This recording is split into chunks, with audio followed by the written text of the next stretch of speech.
Hello, hello, y'all. How are we? How are we? Welcome to another live stream. I hope your Tuesday was well, and if you weren't here on Monday, I hope your Monday was well. I remembered chains today, so we got our big boy beefies on. Okay, our typicals. These ones are like, and we got the Joker shirt on today because I have a total of like 5 t-shirts in my wardrobe. Okay, um, but to be fair, like it's one of those things where I do have other clothes, they're just warm clothes, and I don't live in warm places. So cannot bust out the warm clothes until it's warm. So these are the t-shirts that we live with, but it's okay because we like these t-shirts and we like these chains. But yes, how are y'all? How's it going? It's pretty chill for me. Lots of crazy shenanigans in the household occurring, but we're trying to get little bits and pieces done. I've been trying to edit little videos. Like I know we were talking about like the UGC stuff. So I was like, okay, let me edit a little UGC video, see if I can put that on like my profile because I told y'all that I like bit the bullet and did like the however much off year plan for backstage. Which I should actually be like documenting it more because I feel like I should document some of the stuff that like I apply to. I wonder if they keep like a record. I should double check that because then I can also make a video about that. Did you know everything's content? Um, but it's one of those things where it's like because I don't think it's gonna work. I know backstage is like legitimate, but I hate pay to play, and I've never been good at like auditions and stuff. Hence why I do content creation. Thank you, and I create my own things because I hate auditions. Auditions suck. They can eat my ass.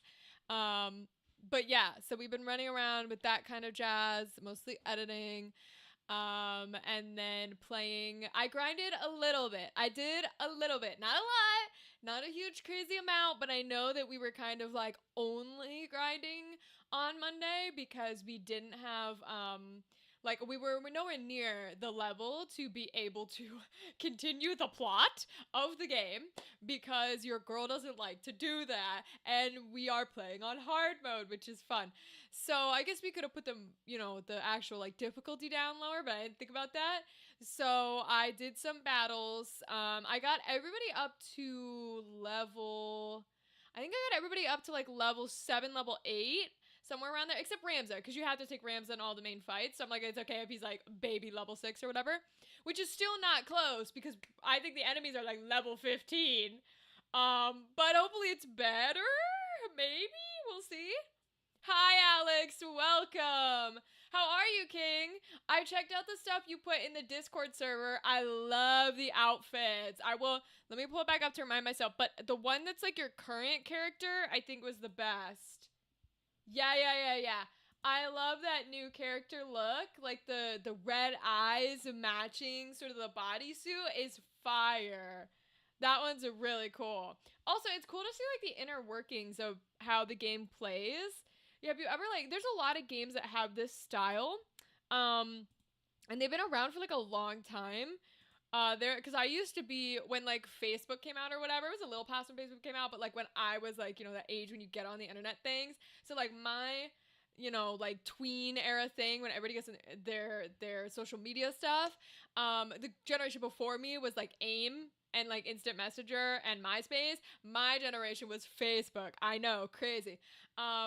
But so like when you're in a tween and you're on Facebook and there were those types of games that look like what you're playing that I would like play on there, right? Where they do their little battle things. You got all the little square boxes that are like abilities and numbers. So I used to play similar things, just obviously not like 3D and crazy like that because it was like 2011, you know what I mean? Warframe's been around since 2012 and the devs still consider it to be in beta. That explains why it looks like that era. Because that's exactly the era that I was playing games like that. Which now clocks because that's exactly what I'm comparing it to.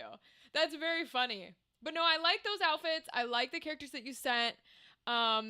I like the matching, you know what I mean? Like I feel like any games where it's you get to sort of customize a little, whether it's your outfit, your hair, your whatever, and regardless of how much, I like when there's you pick like 2 colors and then you color scheme them, you know what I mean, if you're allowed to do that. Like, I have Monster Hunter Stories, which I've not played super much of, just because for me it's hella boring, because it's essentially Pokemon but with like dinosaurs, and I'm like, I already don't like Pokemon, so it's not great. But I played a little bit of it, and you get to like choose like the colors you want for your character's like hair and their clothes, and you can rearrange all that. So I would pick like 2 that were like the core colors, and then you got a lot of color differentiation of like, do you want, you know, like this little gold piece to be what color, or this little string piece to be what color. So then I would go through and I'd be like, all right, this is the main base color, and then the little trinkets are gonna be the other colors to like tie it in together. So I love that little aspect of character creation where you can like theme things in that way. Hey, hi Andrew, welcome. Good Senorita Schumacher. The Gundam premiere was awesome last night. Let's go, let's go. 3 hours was a bit much. 12 episodes condensed into an hour. And then an episode, and finally the 30th anniversary Endless Waltz movie. Let's go! 3 hours is definitely a long time. I know there are like shoots and stuff that do that though, so it's not horribly unheard of, but it's not necessarily, you know, you still got to sit through it. Were you allowed snacks and stuff? Like, did the theater have more than just like regular popcorn, or did you have like, was it, because I assume, because I've seen marathons done at theaters before, right? Where they'll be like, oh, we're playing all whatever movies, and then the final movie premieres tonight. So people will come and they'll spend the whole day there, and they'll like come in and out and watch the movies. So is it like you could watch one, there's like 10-minute break, you like go pee, get a refill, and do whatever, then go on for the next one? Or did they just try and like throw them all at you at once? What was the vibe? Yes, eyeshadow and blink tonight. Rachel Fire, yes. I didn't forget. I almost forgot, but I didn't forget, okay? Because I pulled out my phone to do the little Instagram story where I go all, hey, come join me. We're going to be live on the stream, blah, blah. And I'm looking at the camera and I'm like, something's off. And I'm like, I didn't put my chains on. So I walked back over and I put my chains on, okay? And we got our good chains on tonight. We have the 2 that we love, which is our lungs and our scissors. Full anime character, lungs and scissors. But yes, so we are blessed tonight. We are rocking out and all that energy. And that's kind of the vibe. Otherwise, it's been mostly just like working on things. I got stuff I got to be in the booth for tomorrow. I'm gonna do as many auditions as I can and get through those. And hopefully we can book some things. So tomorrow's gonna be a big booth day. What do you guys have planned for the week? I'm hoping everything is like, because we're messing around in this home, so I'm hoping we can get all the stuff done tomorrow. Because a lot of stuff has like quick turnover. The auditions usually don't, but sometimes they do. Sometimes you have, you know, things that are sent to you that are like, ooh, 24 hours from now, we need this. I'm like, all right. So tomorrow's gonna be the day that I'm just in there. I'm gonna take like, you know, 2 Diet Pepsis, a thing of water too. Okay, I know I don't drink water, but you gotta have water in the booth. All right, 'cause it's gonna get hot as fuck. And so I have like a Diet Pepsi, a water. I'm gonna have snacks. Not usually, but I had some Biscoff cookies that I had taken in there as my booth snack, and they're fire because they're dry enough that they're not like causing a bunch of things to happen. Because y'all know when I put on headphones, all of a sudden I have mucus forever. Well, you have to wear headphones in the booth, right? So I have to be very careful about like making sure I don't have that when I record. So those cookies are really good because they're dry enough to like take some of that like saliva and mouth noise away, but they're not so bad that they're like causing a bunch of mucus, you know what I mean? But I'm running out. I'm like out of my Biscoffs. So I feel like I'm gonna, and I don't drive, so I can't just go to the store and get Biscoffs. But I'm gonna have to get another boost snack for tomorrow. I don't know what it's gonna be yet. Rachel in big capital letters. Hi, Rythan. How are you today, friend? Hi. Hello. Hi. AMC theaters have gourmet food. Okay. I had food poisoning from that theater years ago. Soft pretzel and hot dog. No mas, no more. Okay. Bucket of popcorn, large sugar-free lime powered, and citrus mellow yellow. Yeah, when I go to a theater, sometimes the thing with soft pretzels is they're actually just frozen stuff. You know what I mean? I don't like to get pretzels unless it's actually hand like made there with real dough and not frozen.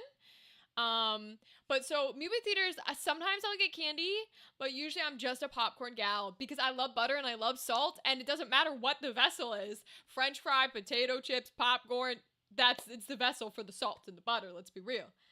You're annoyed. You have Verizon. Rylan, what did Verizon do to you? Verizon is well known for being a piece of shit. We got stories about them if you want to hear them. Rylan, what did they do? But don't dox yourself. But what did they do? Oh, hello, little bot. I can ban you, little bot. There you go. Credits ran after the first movie, so there was a little break. Okay, got you.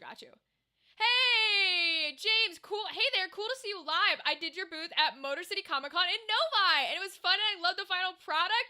Yo, welcome, James. Welcome to the live stream. James, we pretty much stay here and we chat. We talk about things. We play games a little later, but for the most part, we chat for usually like an hour. You're more than welcome to stay. You're more than welcome to go. You're more than welcome to lurk. But a lot of people here are people who have done my voice acting event, who did the booth at different Comic-Cons. Andrew's from Anime Ohio. We have Gal and Dadley, who may show up a little later, who are back from the very first year I did it, from ZenkaiCon and CabbageCon. And then we have beautiful people like Ryden and Alex, who just found us and are a part of this community. So you're more than welcome to stay, James. It's so good to see you. I hope you had a fun time. And while I'm not allowed to confirm what conventions I'm going to in 2026, I can say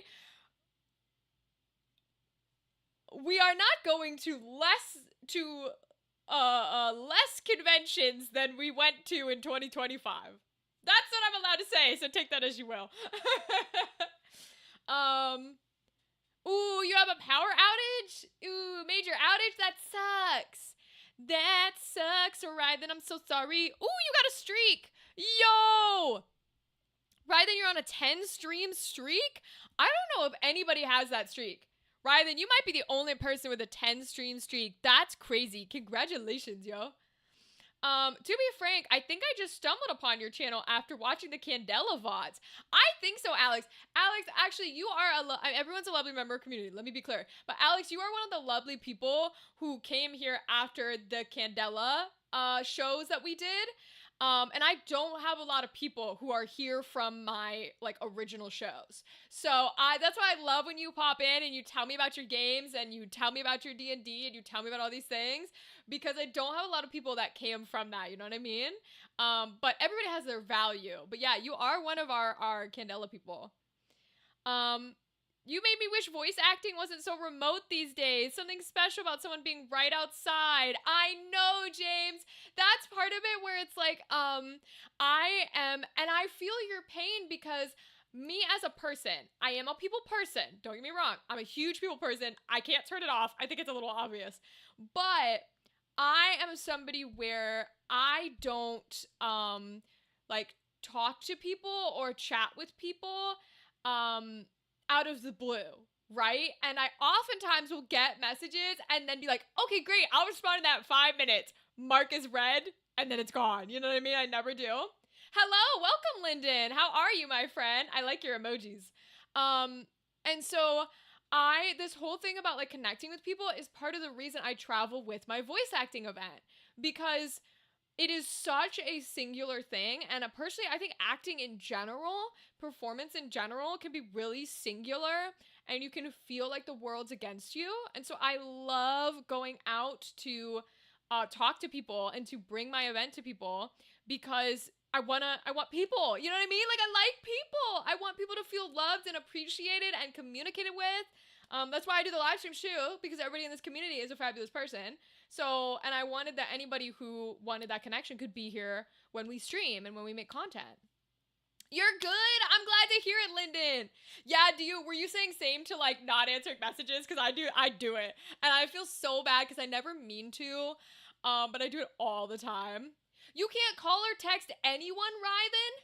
Ryden, you know what that means? You know what that means, Ryden? You're stuck with me and your games. You're stuck with me, Ryden.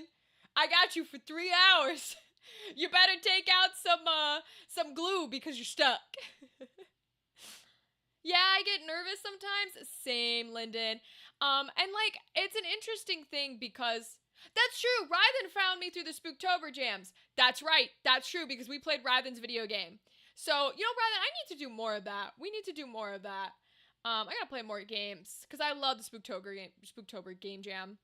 Um, I'm terrible at responding. So many times I've had to scramble to finish up an assignment because I totally read the line someone sent me and didn't get back to it. Oh my god, James. James. The amount of times, this is not a joke, I have changed the method that I do auditions a million times over because I hate auditions. With every fiber of my being, I hate them. I love performance. I'm an actor. I always will be at my core. I hate auditions. And I hate auditions because everyone and their mother, when they cast, is looking for perfection. They'll tell you they're not.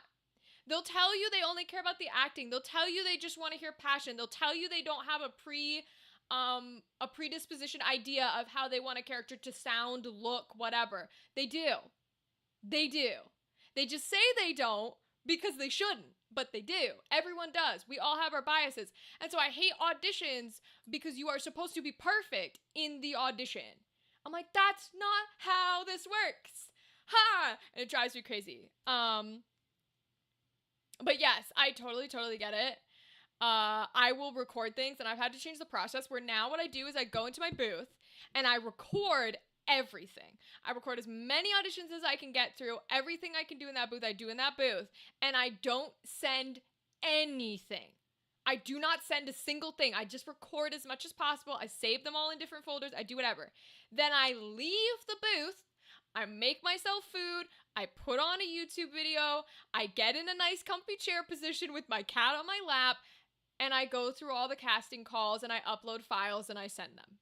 Because I've had to separate it into two different things, or I skip things and I forget things, or I send the wrong file, or I title it incorrectly. It's crazy. Sorry, that was a little bit of a rant that y'all didn't need. I apologize. Okay, if everything is going right with my daily chat choices in Warframe, I'm able to unlock a new guitar. Alex, is it the guitar from the Rock Band enemies? Oh my god, Alex, if you get the guitar, you better send a picture in the Discord. By the way, you should play a game called Brawl Star. Ooh, I'm gonna look that up, Lyndon. I currently have said cat. Hi, Brianna. Guys, B Vanilla is my sister. It's Brianna. She has my cat. Because they get put out of this room.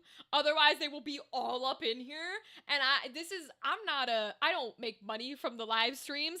I don't have a setup. It's literally my laptop sitting on a board game and a single, monitor sitting on another board game. Sitting on Daggerheart, actually. Shout out to Daggerheart. A single ring light and a camera and a microphone, and it fits the entire table. So my cats will want to be on it and knock everything to the ground, so they get put out of this room. So Brianna currently has my cat. This will be great to watch though. Had to cancel my live stream because my shoulder hates me. So it'll be nice to watch some gaming instead of playing. Hell yeah, James! You're always welcome to be here. We will play a little later. We tend to chat for a little while, but we also chat while I play because it's tactics. So I'll be quiet when the cutscenes play, but other than that, we're talking while I play tactics, which is totally chill. You have a guitar? Wait, Lyndon, what kind of guitar? I'm not that big into music, but are we talking electric? Are we talking acoustic? What is it? What's the energy? And what kind of music do you play? Preach, they're raw is good, and then the next thing they're hey, can you actually? Oh, James, don't even get me started. Oh my god. I may or may not stream right in bed. You do what you gotta do. Listen, do what you gotta do. That's one of the reasons, I'm saying, oh, if I go to edit immediately after I mess up and miss things, same day. I'm speaking too fast. What I was trying to say is same James. Ooh, they rhyme. Yeah, so here's the thing. One of the things I love about content creation and live streaming and stuff like this is you don't have to have the perfect thing that auditions and other performance stuff wants you to have, even though they claim you don't, right? You don't have to have it. Hell, you don't even have to show your fucking face. If you have your phone, microphone, or a gaming headset, you just want to get on their game, you can. And guess what? People will watch it because they'll be like, oh, cool, someone's playing that game I like. Let me put it on in the background while I sweep my house. You know how many live? I watch 0 people live. I watch 0 people live. You know what I do? I follow their YouTube VOD channels and I put on the live streams while I do other things because that's my way of engaging with it. So like, you know what I mean? Like it's a good part of it. Oh, so the guitar is from the rock character. There's only 1 chat log a day, and there's 2 left until I complete the quest line. I pray I pick the right choices. Otherwise, it's a reset and 18 more days of waiting. Yo, Alex, I'm praying with you. I hope you click the right choices and you don't end up with a character that's a beautiful low-voiced lady who's also a nightmare and you wanted to romance her, but then she tells you just have to be friends because she doesn't like you like that. That's my own trauma. I'm calling it our own trauma from Date Everything, but I hope those choices go better for you, okay? What do you call when a pig is caught by Thor and punished? Bacon grease lightning. Andrew. Okay, I get it. I like that, Andrew. It's a little complicated, but I like it. Is it just me, or do voice actors have the most problems speaking? 1,000,000%. 1,000,000%. And I think the other thing, like, with acting and all that jazz, and reason why I share so much is I've been finding this with other content because I've been trying to branch into some of the content creation world and be like, okay, what can I do to help as little sources of income while I work on the stuff that we work on? And so I've been trying to make UGC videos, right? And apply for UGC jobs. That's user generated content, which is essentially, you know, those ads that you see that are like, you know how it used to be on TV where it was like a person who can't seem to get like a hairbrush through their hair and they're like, do you have trouble brushing your hair? Do you do blah blah? You should try blah blah blah. So we have those same things. They're just on TikTok, on Facebook meta ads or whatever. And instead of doing it that campy, it's like someone with their Starbucks cup going, guys, I have to tell you about this new line that Starbucks dropped. Oh my gosh. But you'll notice it's not on their account. It's under like a Starbucks ad, right? That's UGC. And so I've been trying to make sample videos to put on like a little portfolio because I bit the bullet and I think it's not going to do me well, but I bit the bullet and bought backstage this year. So I'm trying to make a little UGC profile and seeing if it works. Well, in this rabbit hole, I'm working on a YouTube video where, but it's going to take forever, so it's probably come out like December because I don't edit. I'm working on a YouTube video where now that I've started doing that, I have been getting ads from people who are selling courses that are to supposedly make $1 million and work no hours through content creation. And of course, we know these are scams. But I've been getting so many from so many different people that I was like, you know what? Fuck it. I'm going to not pay for these, but anything that offers something free before you pay, I'm going to do the free stuff. I'm going to document it, and I'm going to record my thoughts. Because I did one who sounded really good. I watched like half of their live stream, saved the other half. It was like a 2-hour-long live stream, really good for free. They had a bunch of super useful information in that 2-hour live stream. Things I didn't know at all. I was like, oh my God, this is fantastic. They seem pretty genuine. They're doing this thing, whatever. I was like, these people are going to be on my good list. Then they go, okay, so if you liked what was here, you can check out this course. I'm like, cool. I go to their website. How much do you think a yearly subscription to their course was? I dare you to guess because you will not guess. And this was what made me so pissed that I'm starting this YouTube video where I try all of these UGC or these content creator people because I was so pissed at what it cost. $4.99, Ryden, it's worse. It's worse. $1,000, James. $3,000 to subscribe to their program for a year. $3,000. I saw that and I literally went, fuck you.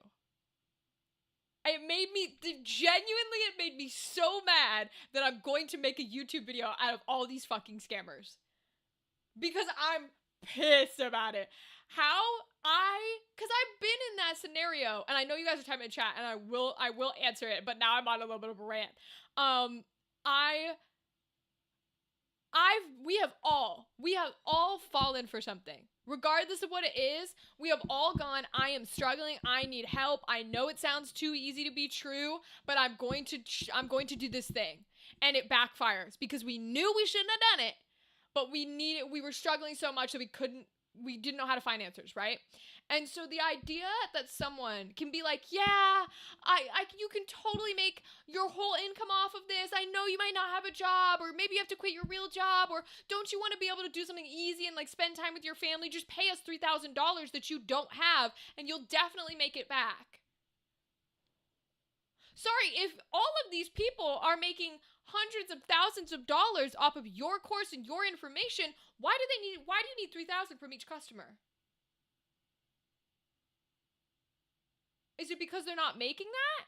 Because you should be making more than they are if you're the one giving out the info in the course.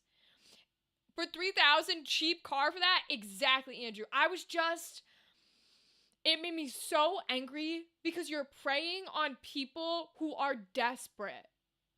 And I'm like, it's a whole different scenario if you are like, I have some information, I need to make some change with it, I think I provide a good service, hey, will you give me like $25, you know, whatever an hour, I don't care. I'm not saying you can't charge, I'm saying fuck you for taking advantage of people when you know you're doing it. You know what I mean? Like that pisses me off. Yeah, I got overly excited that I fell for one of the bad check schemes. Exactly, right? And then that makes you feel like shit because you're like, you'll start Googling and you'll be like, oh, I should have known better. And then and there's nothing you could do about it. And it made me so mad. So it probably won't do anything. I haven't even started working on the video yet. I've just been collecting names.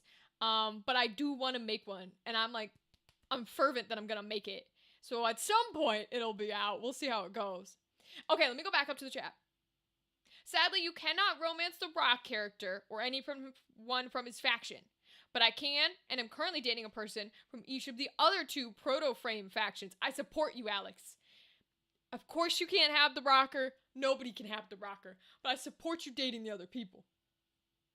Asterion got me good in I've had people pop me on in the background playing Baldur's Gate 3 and they just hang out. Hell yeah. Asterion got me good in my romance. He hit me with, it's not you, it's me. I have standards and I was gutted.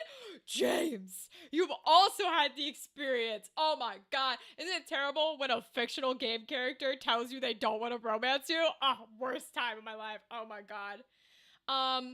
Same, I've been wanting to get into UGC too. A budget-friendly tech company did reach out and send me a product review, so I'm psyched. That's the I'm making it moment. Oh my God, James, congratulations. Holy shit, dude. I'm sending you so much money. What? Sorry, I went down and I saw your 3K. I'm sending you so much good energy. Oh my God, congrats. And dude, if you have a successful UGC video and like the company uses it and all this goes through, do me a favor. Can you email me the link? When it's public? You can't do it before it's public because that's like NDA and shit. But when it's public, can you email me the link? Because I'm trying to follow these examples, but as we know, I'm shit. So like, I'm like, I don't know what to do. I'm trying though, but I'd love to see how successful you're, like a successful thing. I've been lurking every free masterclass I can find. Same, bro. If people like Steve Bloom are only charging $25 a month, why is some random trying to get 3K? Exactly. 900 numbers back in the 80s and 90s. I was a banker for 7.5 years. Ask me if something is fraudulent. I know and can tell. I love that, Andrew. You're king. Send me 3K and you too can do reviews. Fire. That's a fabulous joke. I gotta send you 3K and then you'll send me the links. Fabulous. Hell yeah. God tier. I love that shit. I'm trying to make them, like, I can do the voiceover ones. I think I made an okay voiceover one that's, like, on my backstage profile. But the issue that I have is while I am good in front of a camera and I can do a good talking to head, I look like this. And I am not, this is the problem that I had with camera auditions. It's a problem that I had with theater auditions. Were a little bit better about it. It was a problem I had with camera auditions. It's a problem I had with an agency who would not, like, couple of agencies that were like, no, we won't take you for, like, any on-camera work. Because I don't want to compromise the way I look to get gigs. So I'm hoping UGC will be, once I get a single company to be like, okay, sure, you can do a UGC for us, then maybe more companies will be like, yeah, it's fine. You know, like, I don't have to wear the makeup. Don't get me wrong. I can look all pretty and white girl, but the hair I can't do anything about until it's grown out, okay? You gonna get a weird brown black mess. Sorry. This is how it is. You gonna get the side shades. This is how it is. And most people don't want that appearance. Especially because my headshot does not look like this. My headshot does not look like that. But it's fine. Still working on it. I have one that's a talking head that I'm still editing. I would have my beautiful shorts editor edit it, and I'm considering it. But I hesitate to do that before I make money from them. But then the other side of me is like, my edits are going to be nowhere near as good as his edits. So I don't know. Same, I'm very low maintenance in my appearance. Unfortunately, not for me. It's not as... Yeah, it's not as big as a deal being a man in the industry. Yeah, that's how it goes, right? Now there are still standards, right? There are still specific things that are what we call the cultural norm. And so even people who think they're being unbiased are being biased towards that sound, that look, that whatever. And there are still some for men, but you have a much broader application than us ladies. Like, even once, there's one that I applied to that was like, oh, it's just your hands in the shot. And then it was like, cool, great, fabulous. I will never get cast in those. I don't have 10 fingers. And no bitch will ever tell you that, because that's discrimination. I will not get cast in them. Even if they were like, oh, you can just use your left hand, I got a birthmark on my thumb. And I don't do lady nails. I do regular nails. So it couldn't be for a lady ad, because they want someone with nice nails for a lady ad. So it's like, well, now I can't do any ad because mine's a lady voice. So there's a lot of shit that they'll tell you isn't true, but it's true. Voiceover for Grease on Broadway or the local radio, would you? Andrew, okay, so Andrew's asking this question because I fucking hate Grease. This is the conversation we had on Monday. There are a few shows that I hate because I've been in theater all my life, and there's a bunch that you do over and over. Grease is one of them. I hate Grease. Let me be very clear right here, right now. I've said it about sponsorships. I've said it about ads. I've said it about UGC. I'll say it about this. There is nothing. There is no one, no company, except for maybe the most horrendous of horrendous people, which they know who they are. You know who they are. There is literally no one or no company, again, except for the worst of the worst, that could come to me and say, we will pay you a shit ton of money. You just have to pretend you like this thing, that I wouldn't say yes to. Which is why I've told y'all many times, I'm like, if you see me on a different company's ad, if you hear my voice on a different company's ad, if you see, posts of me, if we pull up a sponsorship stream, if you see a post on my Instagram, a post on my YouTube, a post on my TikTok, that's like a product that I wouldn't use ever in my life. If you're going to comment on that post, you're going to say, wow, this looks great, Rachel. I'll totally check them out. And then you're not going to do it. But you're not going to commentate on how we actually feel, because I will delete your comments. Okay? All right? Because, yeah, I'm going to fucking lie. I'm an actor. Like, don't buy shit that I tell you to buy, okay? So, yes, would I? Absolutely. If Broadway came to me and said, we're putting on Grease, you have to be in it for the next fucking year, but we'll give you more than a year's salary, you bet your ass I would do it. And I would pull up my TikTok account, I would pull up my Instagram shorts and my YouTube shorts, and every day I would record one of those stupid videos you see that are like, day in the life of an actress on Broadway. Today I get to try my outfit for Grace. Wow, poodle skirt, I love it. It's like I'm transported to the 50s. You bet your ass I would post that shit. Like, I'm not afraid. Ads incoming. Thank you, Ryden. Anyone on Twitch, there's gonna be ads soon. Not a fan of Grease at all. Yeah, James, all I can say is there, there are a few shows that are done millions and millions of times, and Grease is one of them.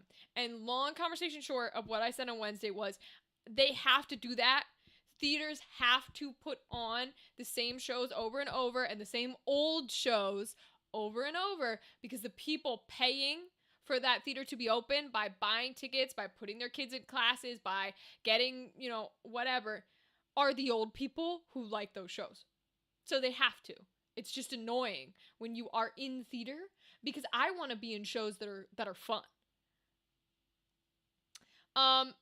It was high school, but I may have been in Oklahoma while being in the minority and not liking Rodgers and Hammerstein. And you're right for that. You're correct for that, okay? Rodgers and Hammerstein, listen, they make a lot of traditional music and it ain't my shit. That's all I'm saying. I liked Grease. Brianna, you got to be Rizzo, and you barely did theater. All right, come at my ass. You got to be Rizzo, arguably the best character in the whole show. Okay? The only other good character is fucking John Travolta himself. So come at me, all right? Audiobooks, you would rock at that? Andrew, I'm telling you I would not. I'm telling you I would. I've tried this. I have an ACX account. I will do it if people pay me. You don't want to hear this voice reading you a book. You cannot tell me you want to hear. In 1862, I saw the weather was going to blah, blah, blah, blah, blah. Now turn the page and blah, blah, blah, blah. You don't want to hear that. You don't. You cannot lie to me. Hi, Kimberly. Welcome, queen. Audiobooks have been fun. James, have you been able to book audiobooks? They're mostly men, which is another reason I don't book them. But I'm so proud of you if you had. Teach me your shit. Teach me your shit, king. Cats, Grease, Little Shop of Horrors, and Annie are all old farts. Cats is bad. I know that's a easy, agreeable train. Cats is bad. Grease sucks. Little Shop of Horrors, I'll fight a bitch. Little Shop of Horrors is a good-ass musical. That said, it is absolutely in the overdone category. Not even a question. Annie, I personally do not like. I will say it's not bad. It is one of the better musicals for children. Now, we have a modern-day musical, in quotes, that you should be doing instead of Annie. It's Matilda. Matilda's better music. Matilda's better characters. Matilda's more fun for the children. Matilda's easier to stage. Because you don't need animals, but arguably you do have to throw a child. But not the same thing. You can fake throw a child. Matilda's the one you should be doing, not Annie. Just because Annie's too old now. Oh, you were doing ACX. Wait, I'm coming. I'm gonna look at it. Hold on. Dun, dun, dun, dun, dun, dun, dun, dun. Dun, dun, dun, dun, dun. Wait. I'm checking something. Where did it go? Where did it go? Uh-oh. Where did it go? Bum bum bum bum bum bum bum bum bum bum bum bum bum bum bum. Nope, I don't know where it went. Okay. I had to drop ACX. They deleted my account out of the blue and wouldn't even at least contact a rights holder for me. Lost $250. That sucks balls, dude. I'm so sorry. That sucks balls. It's like the only place to do audiobooks too. We lobbied so hard to get Little Shop as our senior musical. Hell yeah. And I got it off a casting club of all places. Your audiobook? No way. That's crazy. Shades of Grey, narrated by Rachel. Hell fucking yeah. Listen, that's one of those things that I'm like, I have a roster that I'm not allowed to say I'm on, because you're not allowed to say you're on any roster, which whatever, fuck off. I have a roster that sometimes gets 18 plus projects, like spicy, sexy projects. My issue is all of these projects do not allow pseudonyms. And remember we talked about that point where you struggle so much and internally you get so upset that you're about to bite the bullet and say, fuck it? I have had those auditions sent to me enough times that I'm like, fuck it. Fuck it. I'm going to audition. I haven't done it yet, but if I get another one, I straight up will. And if they hire me, I'm putting my name on it. Fuck it.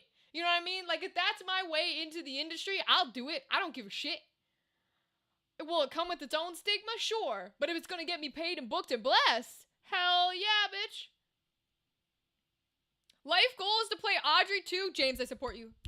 James, I hope you are able to do it because that is a fire role. Matilda's fire? Thank you. Matilda's a good musical. I'll even argue, see, now these are adults, so this is not a children's musical, but it's for children if you're trying to get children in seats, which you're not. Let's be clear, you're not trying to get children in seats. Whatever. There are some musicals, because we talked about how Disney has shitty-ass stage musicals. Yeah, I'm coming for you, Disney. One of their good ones, ironically, somehow, is Frozen. Frozen, the stage musical, is fire, bro.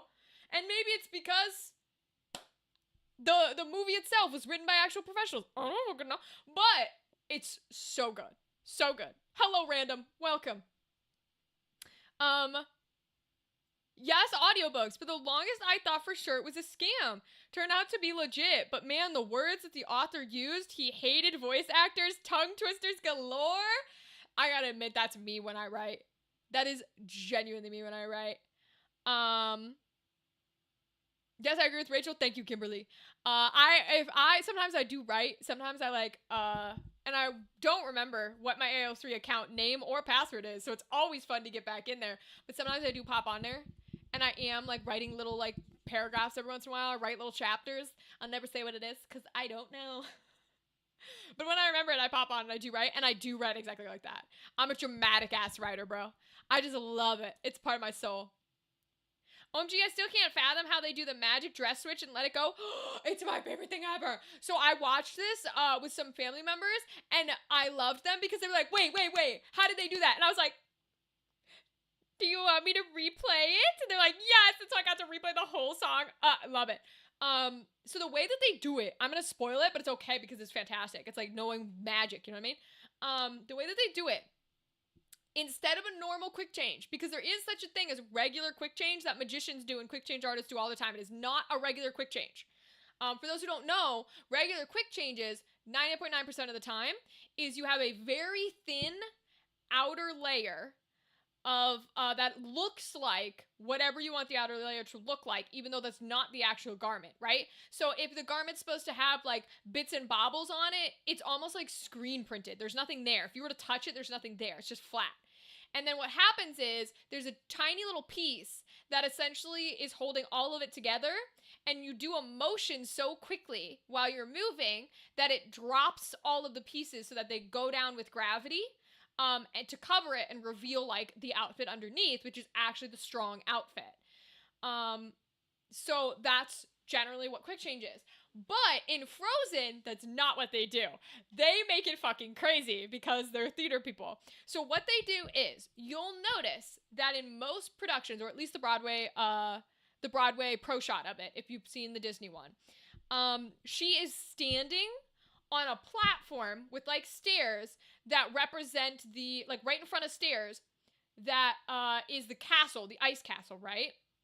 So right where she's standing when she sings it, there is a little opening in the stage floor, and there is a stagehand who takes a hook connected to a wire and hooks it to the back of her outfit, the back of her dress. And at the exact moment they're supposed to, a machine rips the dress off of her by pulling the wire to reveal the actual gown underneath. That's how they do it. And you gotta be super careful with it because obviously you needed the correct amount of force and for it to pull the right way. But that's what it does. If you'll notice when it pulls, her arms are usually like this, because that's the part you have to be careful about not fucking breaking. So when it splits, her arms are like that so that it can roll right off her sleeves. Because she says, let it go, and it comes right off. And that's the magic of theater. It's fabulous. The romance novels for women that are PG-13, not 18 plus audiobooks, that way you're not listed for women and men.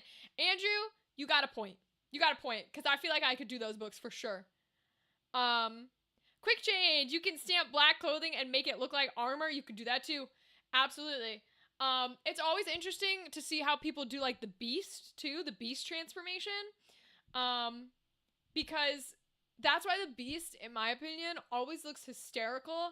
Anytime I see a Beauty and the Beast musical on stage, the beast always looks stupid. And it's because you can't give him actual makeup or prosthetic that's on him, because he has to transform back into the human. So if you put on like prosthetic or makeup or something, it can't come off in the middle of the stage. So they always put on like some fake, like headpiece or ears or something so that they can take it off when they transform, but then he always looks stupid as fuck. Like, oof. Yeah, they do the same in the touring cast, I noticed. Yes. James, I will say, Broadway touring casts and off-Broadway touring casts have gotten so smart. I don't know who it is that's instituting all of these rules and changes. They're brilliant. Whoever you are, you're brilliant. Because when we went to see Beetlejuice, the Broadway tour, they had made a box that the entire show is performed in, so that way the actors have the full layout memorized, and they bring the box and put it on whatever stage they're touring to. So they never have to reblock, because all of the blocking is inside the box already. They never have to accommodate for what the stage has or doesn't have. They have it all in the box. I was like, that's brilliant, yo. But yeah, I love seeing touring productions because you get to see all the differences that they do. I like the little differences. If I can't love her on stage, yo, James, I am not shy about the fact that there's internal misogyny in me. So I like mostly men singers and mostly male characters. Y'all, guess what got announced yesterday? Since we're on musical theater, the best thing ever happened to yesterday, to the point where I've already submitted my director application for like my local theater, and they won't use it because they don't fucking know me and they're gonna throw it in the trash. But you guys, if you've heard of Star Kid, my favorite musical, besides Death Note the musical, but he doesn't count because he's never been performed. My favorite fucking musical, because I have 3: Hunchback, Death Note, and Nerdy Prudes Must Die by Star Kid. Nerdy Prudes Must Die officially is able to license yesterday. It got released yesterday for licensing. And Star Kid takes like a decade to put any of their shows in licensing, okay? And they released Nerdy Prudes Must Die. It's my favorite thing on the planet. I swear to God, I'm gonna put on that show. I don't care what money I have to save. I don't care who I have to steal from. I'm putting on that fucking show. I love that show. It's my favorite thing on the planet. All of this revolves back to when you're saying like, oh, if I could sing this song or play this role, that's like the dream. I'm the same, because all my roles that I want to play are tenor boys, because I can sing their songs. And the main villain of that show is a tenor, and I love him, and I would die to play that man on stage. Oh my God, I'd fucking love to play that role, bro. Oh, yes, yes. Hire twins to play the Beast and use stage magic? Ryden, that's a good idea. That's actually a fire idea, and if I ever put on Beauty and the Beast, I'm stealing that shit. You saw Beetlejuice too? I love the touring cast. The touring cast was so good, James. Touring cast was fire. My ex and I took our 7-year-old there. She was obsessed. Oh, I'm so glad. It was really cute. The music's really punchy too, and the actor who played Beetlejuice was really good. Yes, Beetlejuice, Beetlejuice, Beetlejuice. I took Brianna with me. It was her birthday present because she likes the Beetlejuice musical. Do it one more time. Beetlejuice, Beetlejuice. You gotta put it in one more time. You're leaving me hanging. We must summon him. Because Death Note, I will get myself down to stick size to play L. James, if you've never seen Death Note the musical, you can watch it for free on YouTube. It's the best shit ever, and I love it with every fiber of my being. It's just two gay boys singing a whole musical, and I love them. My problem is I want to play tenor stuff, but I'm a bass baritone. Well, see, James, now you have my issue too. They don't make a lot of roles for you. They just don't. They don't make a lot of bass baritone roles, and it sucks balls because they should. Have you heard of Nick Patera, the singer? I think so. Usually I say no, Rythan, because I've heard of nobody ever, but that name sounds familiar. Nick Patera. Yes, this is the Disney guy. Back in the olden days, when we would watch like Paint do his musical stuff on YouTube, he did Disney stuff. He did musical Disney stuff too, yes. Yeah, I used to watch his shit when he made those like Disney melodies. He's a beautiful voice. We love it. I loved listening to my daughter singing Lydia's tunes. We just recorded ourselves singing K-pop Demon Hunters Free. That's so cute. Oh, that's adorable. Yeah, his range is crazy, Rylan. They get to do their little falsetto notes. Nope, they do not. I mean, even when I was in the barbershop, I'm like, did they forget to write the baritone part and just throw something in? Yeah, they don't write baritones. They don't write baritones. They don't write basses. Like, or if they do, it's very like stock character. Don't get me wrong, this is one of my favorite characters. I love him, but it's very like your Oogie Boogie or your Audrey too. You're either that type of villain or you don't exist. Which I love those villains. I wish they made roles like that for me. Which is part of the reason I only like male roles for the most part. Because they don't write women roles that way. All the female roles don't get written as the cool villains. Thank you very much. Not on stage, they don't. Every once in a while, I'll be down for a hero. I reluctantly, probably just because it's Jeremy Jordan, I do love me a Newsies. I would love to play that boy's role too. That is one musical that if I found a theater, because we were also talking about how theaters lie about authentic casting. If I found a theater that was genuinely willing to do diverse casting and would let me play a newsy boy instead of the only fucking girl that exists in the entire cast, if they let me play a newsy boy, I think I'd even be willing. I'd love to play that Jeremy Jordan boy. I love just the energy, the vibe of it. I'd probably even be willing to play a lesser newsy boy, which is crazy for me because I don't go for those roles. But just everything he does where he's like, and the world will know. I fucking love it. It's God tier. This ain't no game. It's like you're being fucking Joey Wheeler. I love it. I even put her in my booth and talked to her over the headphones and stuff. I loved it. James, that's so cute. You're showing your passion to your kid. That's adorable. Besides Death Note, what was the musical that you liked? The announcement yesterday. What was the name of the musical? Andrew, the name of the musical is Nerdy Prudes Must Die. You can watch it for free.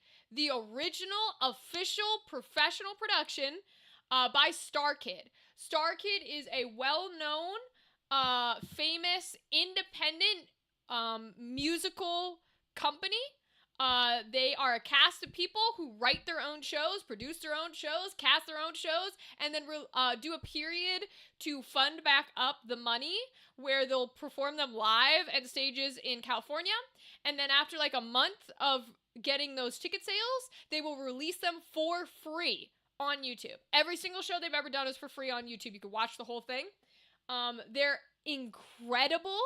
Nerdy Prudes Must Die is my favorite personally. Highly recommend. Highly recommend. I did a read of a cool play. Let me see if I can find it. Yeah, let me know what it's called, Ryden. Please, please, please, send me your plays. Randomly an old buddy of mine got to play Roger in our local production of Rent. Equally jealous and proud because we used to sing What You Own daily at home. I want to be Mark so bad. Yes. I will say Rent is not a personal favorite. There's nothing about it that I have even a single inclination towards, but I recognize its importance and I'm totally chill where if somebody is like, oh, I love Rent, I'm like, I get it. You know what I mean? Like, that's one of those ones where I'm like, I get it. So you saying that, like, you'd love to play Mark and they got to play Roger, I get it. I will say, I can't remember his name, but there is one dude who's like an older actor who like used to be on Broadway, or something like that. I don't know for sure. I think it's Broadway. Could be off Broadway. I never remember his name, and I haven't seen him in anything else. But I watched his production of Rent, because they definitely weren't slime tutorials on YouTube. But I watched his production of Rent, where he was Roger, and the production of Miss Saigon, where he's the main guy. I don't know who he is. I've never seen him in anything else. He made me enjoy watching both of those musicals, when arguably one of those musicals shouldn't be fucking put on anymore, and the other one is just kind of meh. I guess Miss Saigon could be put on, but it really should be adapted because it paints the U.S. in a very positive light, and that's crazy for the fucking Vietnam War. But regardless, his song, Why, when he does the Why God, he does like the Why God. It's so fucking good. Oh my God. I never wanted to have a voice more in my life than when this bitch is like, why? Oh my God. And he's not even like, it's not falsetto. It's pure core traditional musical theater, like vibrato. It's strong, it's belted, it's powerful, and it's passionate. Oh my God, it's the best clip I've ever seen in my life. I've never seen anyone sing it better. I swear to God. And him as Roger in Rent, if I have Roger correct, because I think I do, because that's the guitar boy, right? Him as Roger in Rent, oh my God, he's got like this grit to him. So good, bro. Oh, She Kills Monsters is a good one. Right, that people do put on She Kills Monsters, and She Kills Monsters is a good one. I've not seen it nor read it, but I know that that's like actually really positively received. So that's a good pick. Give me Mark in Rent and Zoser in Ada, and I'm set. I actually haven't seen Ada. People, I know it's one on the list. There's a lot I have not seen, which I think is why I was not allowed to be a musical theater major. But there's a lot I have not seen, I haven't read, because for me, I have aphantasia, so reading it does not do anything for me, right? Like, I can't see anything in my head, so I can't picture anything, so reading it is really boring as shit. I have to go and see it, or I have to bootleg it, and I'm very particular on what I like, so trying to get through, like, a 2.5-hour musical just because you should have seen it is really hard. So I have not seen Ada. Roger's the Rocker. Yep. Okay. Cool. I really don't even know. I wonder if I could look him up, because I think he's the original dude with Lea Salonga, and Lea Salonga is a fucking goddess because she's Mulan and every other Disney princess who's the best princess on the fucking planet. Guy who plays Soldier in Miss Saigon with Lea Salonga.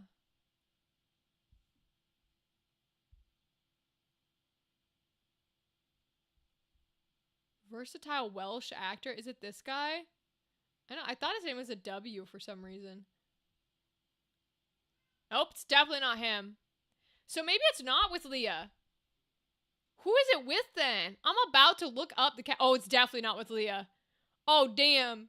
Yeah, that's like Patrick Swayze territory in that one. All right, let me try blonde guy. Blonde guy. And not with Lea. Blonde guy. No. These all look like Patrick Swayze, because of course they do. Because that's the era that the show was created. It's not. Well, actually it might be. Huh. He must not be famous for doing the role, because he's not on here. People must really not know his production at all. Hold on. Wikipedia might tell me. Now I'm invested. Now I have to look it up. I loved Ada, Adam Pascal, and Heather Headley. Good times. I gotta watch it. There's a couple that a lot of the ones I've seen in person are like not my favorites. They're fine, but they're not my favorites. And a lot of the ones that are my favorites, I haven't had the opportunity to see in person for obvious reasons, or I tend to like productions that have, for me, it's about the passion more than it is the like, oh, this is the big crazy official production, right? Because the thing that made me go to my college for acting, which went bankrupt, so guess it was a bad choice and I have bad taste, and I shouldn't choose schools this way, but it was their production of one of my 3 favorite musicals, Hunchback of Notre Dame. They did a beautiful job. And I was like, fuck, I want to do that. Which then I found out that was a bad way to judge colleges. Blah, blah, blah. But it was just the performers that were good. But yeah, so like I like to see things in person. Like I got to see The Grey House on Broadway because horror things don't show up, and we all know I love horror, and horror's not in theater unless it's a comedy or a dark comedy. They don't make actual horror. So when Matt Pat put on a Grey House, I was like, oh, real horror. It's not actually real horror. It's better because it's not a comedy, so it is actually dramatic horror. Or horror drama, whatever you want to call it. It's not super great, but it's not bad. And they don't make enough to where I saw it on Broadway. I went down, because I still lived in Philly, so it was like 2 hours away. So I went down. I got a little like keychain for memorabilia, because that's all I had. I went like the last weekend.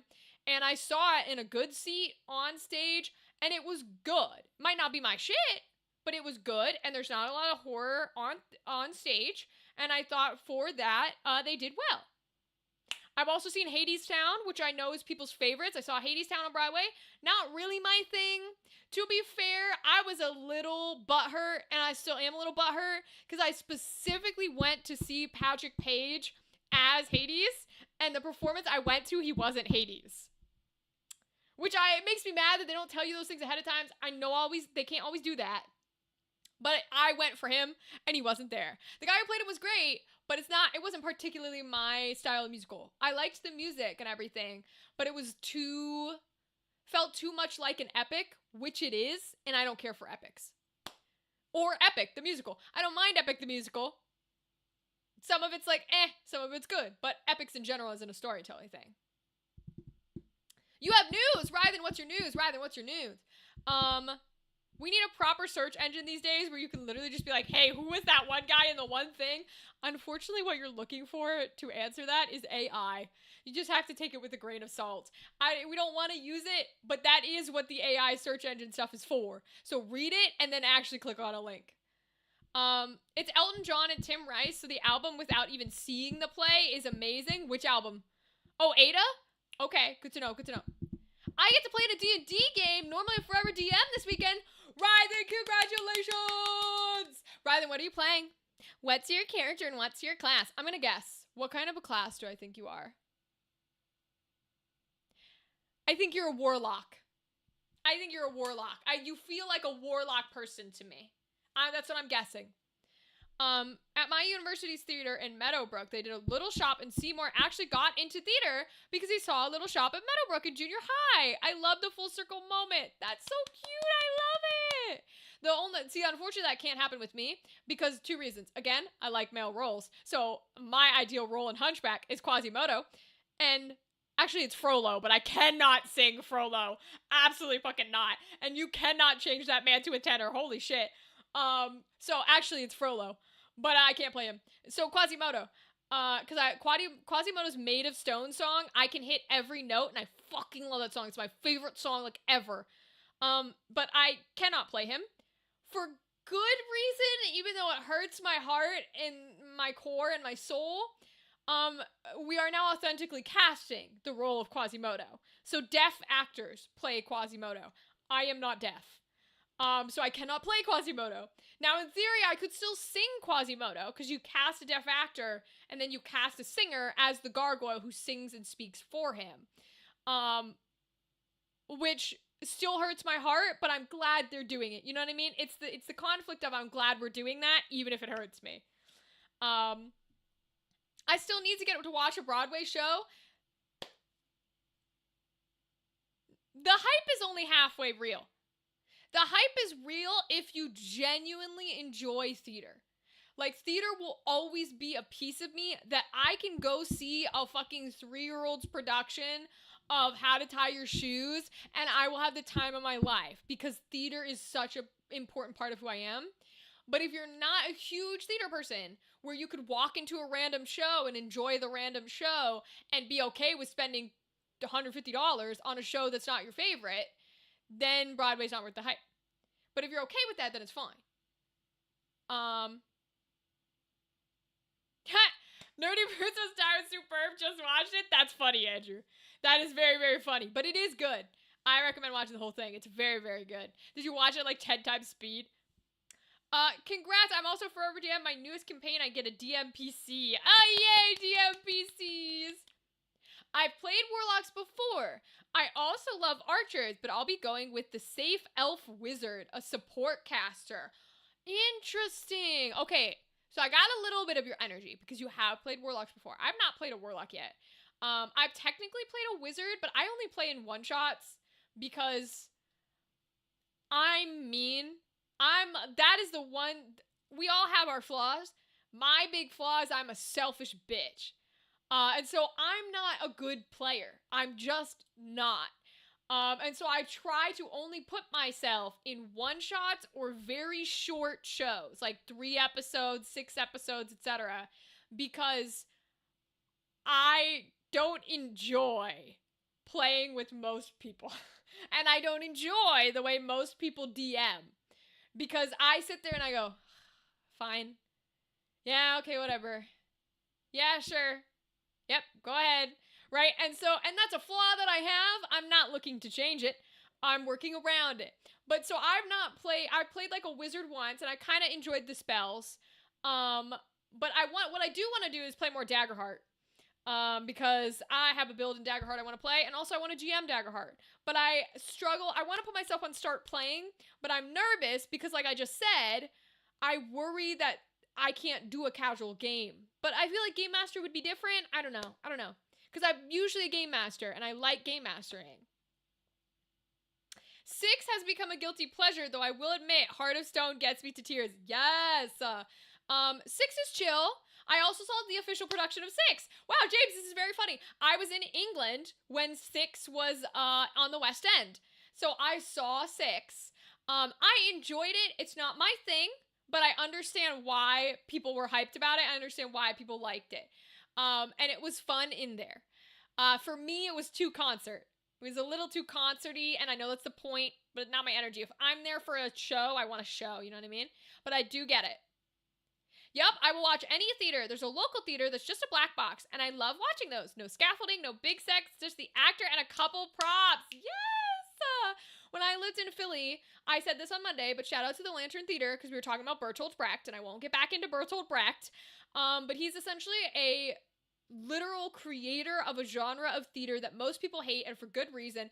And I'd never, ever recommend you to see a Bertolt Brecht play, but I went and saw one because I'm a crazy bitch and I love theater, and the Lantern Theater in Philadelphia did a fucking incredible job, and they do a lot of weird shit. And so I love going to see weird shit.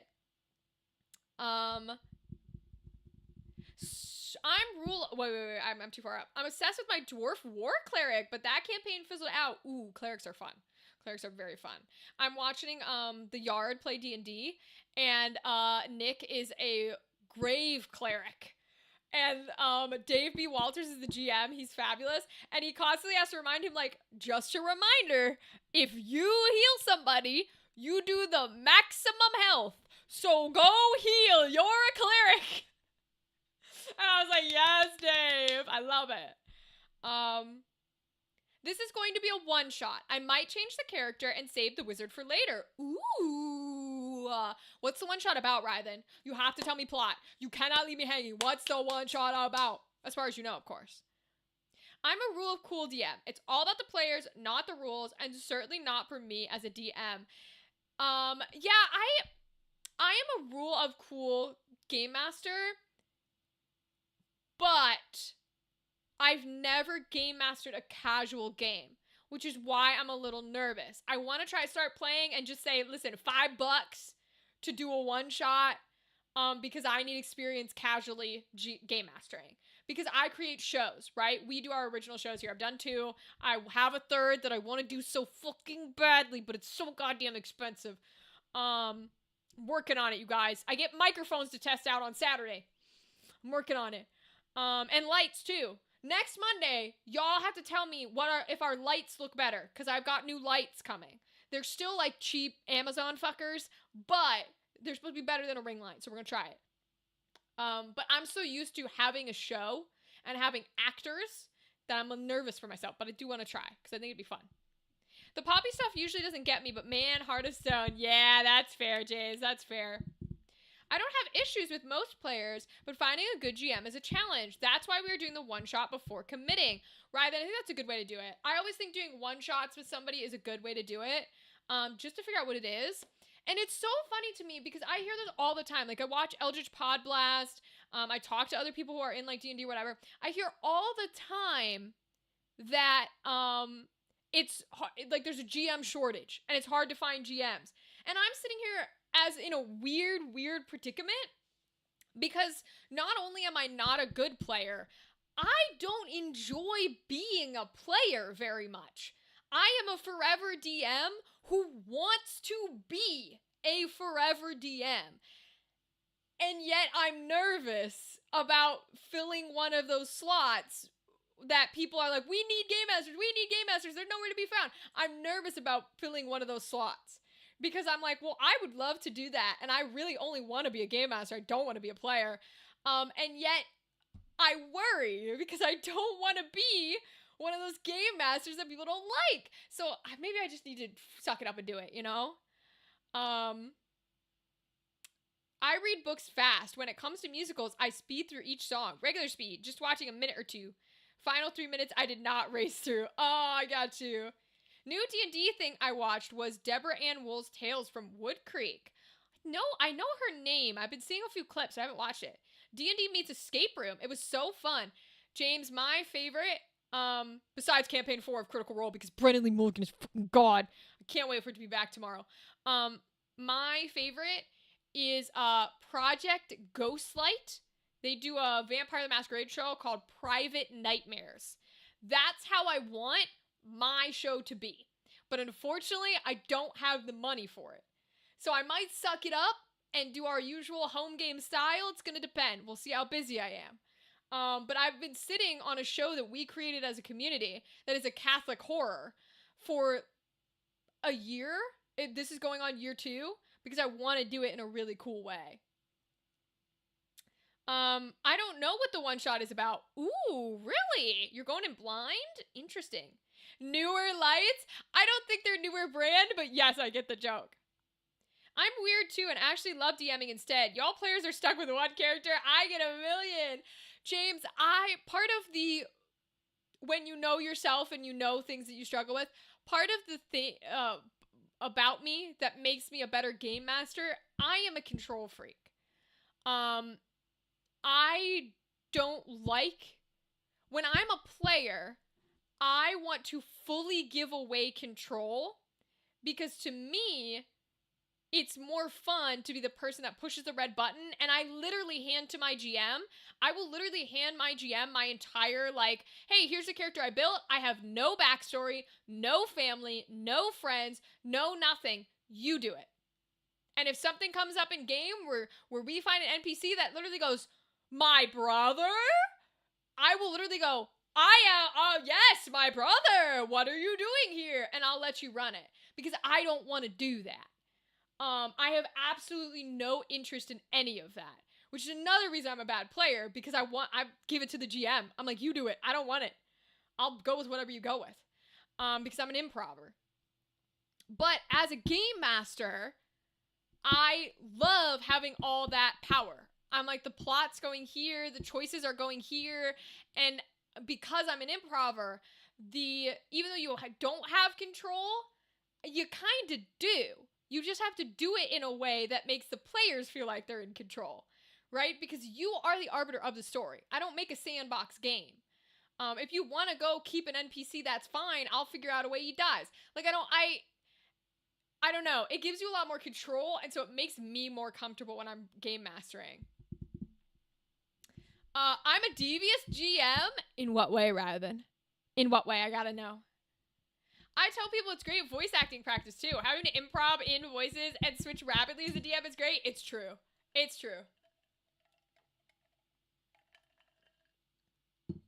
He truly is. Yes, Brendan's a god, and I love Campaign 4. Oh my god, I love it. I still haven't watched any vampire stuff yet. Been meaning to. Yeah, Private Nightmares is shot like a play.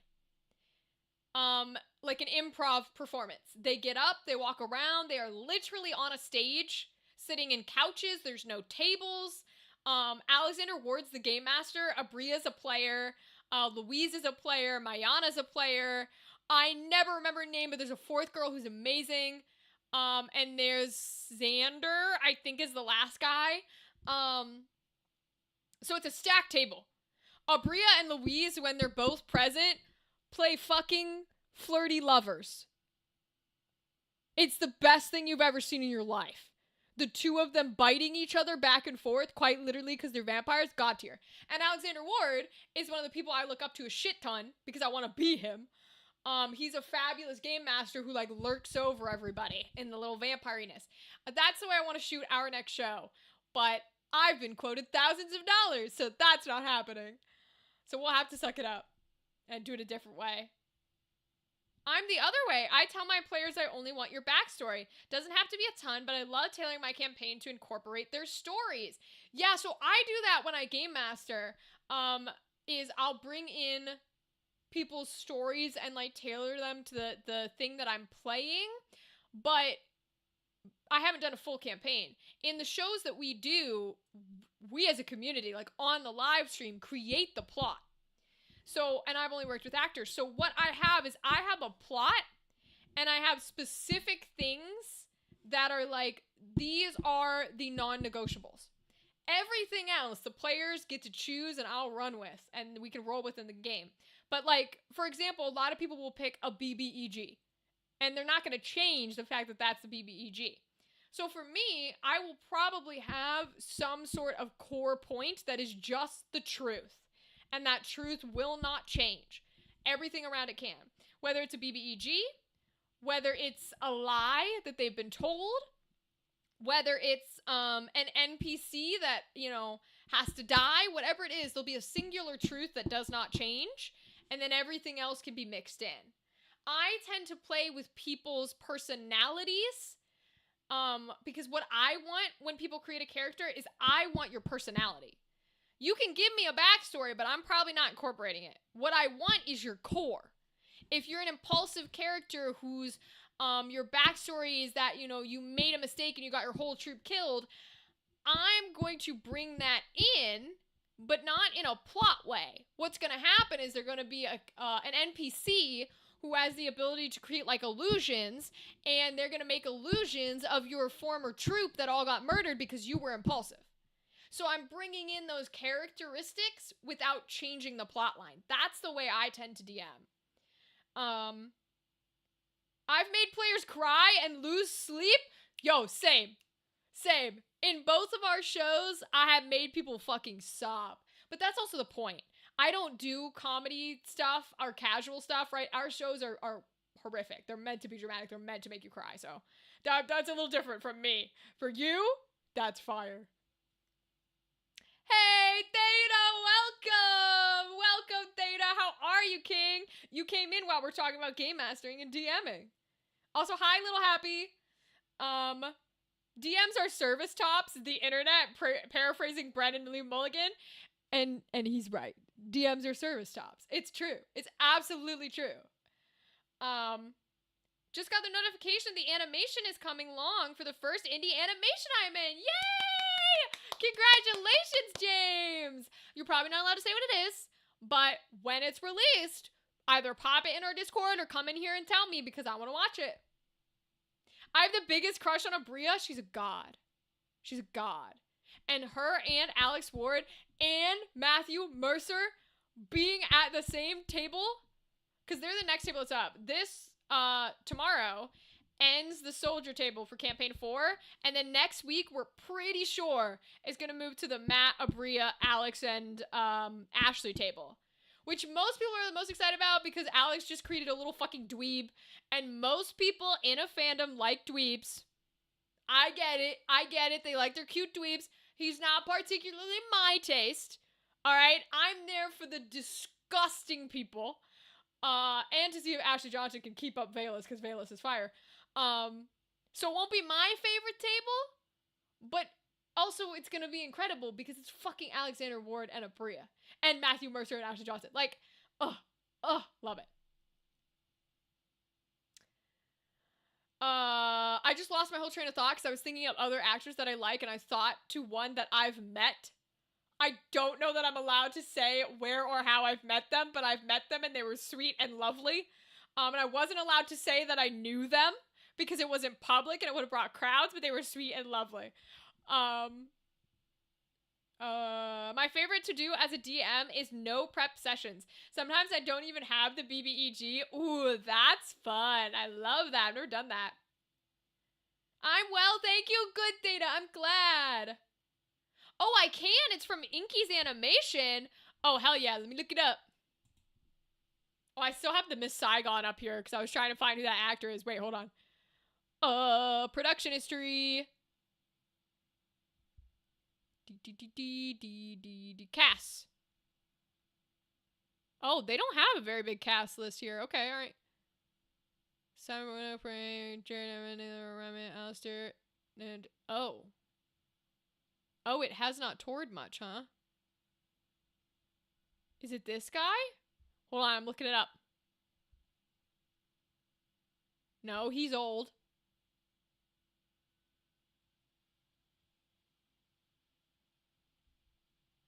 Notable replacements, maybe? Is he a replacement? See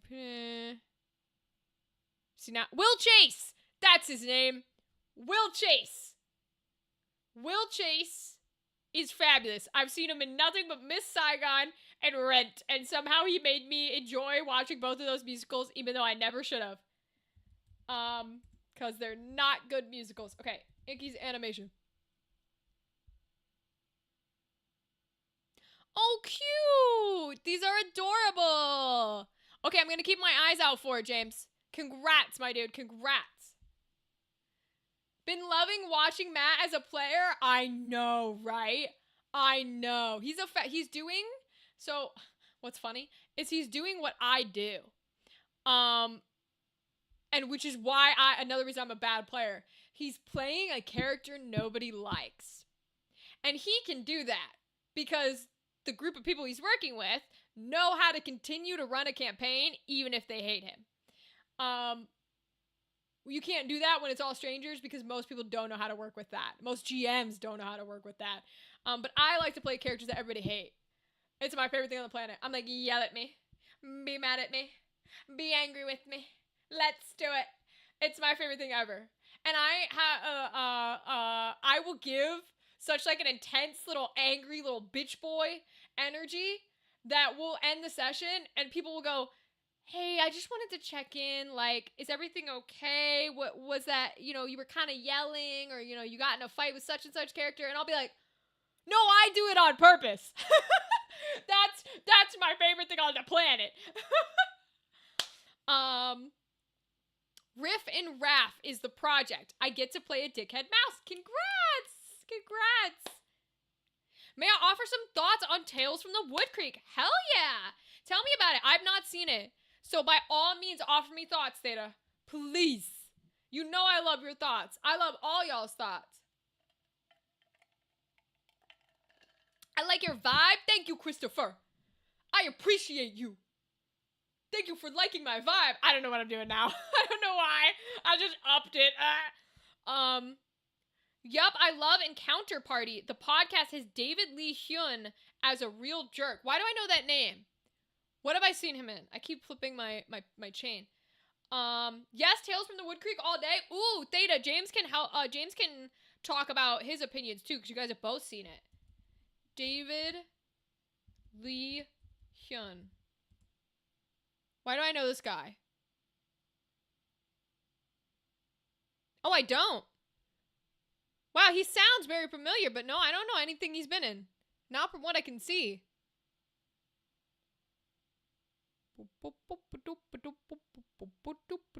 I must have gotten clips of the D&D Adventures channel. That must be what it is, because... Wait, was he on Blue Bloods? Wait, my sister fucking loves that show. Hold on. Hold on. Wait, he's on fucking TV? Why didn't we tell me about this shit? Go back. Blue Bloods. Images.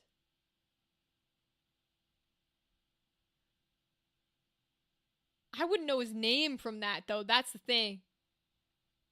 He's definitely been on it, but I wouldn't know his name from it. I don't know. I've seen his name, so I must have seen little clips of his, like, adventure shit. He's done some great theater work, and he's been in a couple roles, too. Bitch, I wish that was me. It won't ever be me unless the content creation pops off. And that's why I appreciate all of you, because unfortunately when you look like me and you sound like me and you act like me, we got pushed through them barriers. And then they'll only hire you when you're famous, so they can get a lot of clout from you. But that's okay, because we'll be famous, right, guys? It's fine. Everything's fine. And when I make a shit ton of money, it's all going back to you, because I don't need that shit. With no interest. Why did the DM have trouble keeping track of the story? Because the players kept going off on dungeon tangents. Yeah, players love to do that, man. I talked to Gal. Gal tells me that her D&D party, because she GMs for TK and the other folks that we did the one-shot for Christmas, she'll tell me tales about them all the time. And they do random bullshit. They save certain NPCs and do crazy things. It's a lot of fun. But Encounter Party, if you haven't seen it, the show on D&D Adventures is so good. The podcast was great too, and Kari Payton was in the show. Now we know Kari Payton. That name don't need any questions. I know that name. Oh, that's really cool. I have to give it a shot and give it a watch. There's so many that is like, oh, these are cool and that's cool.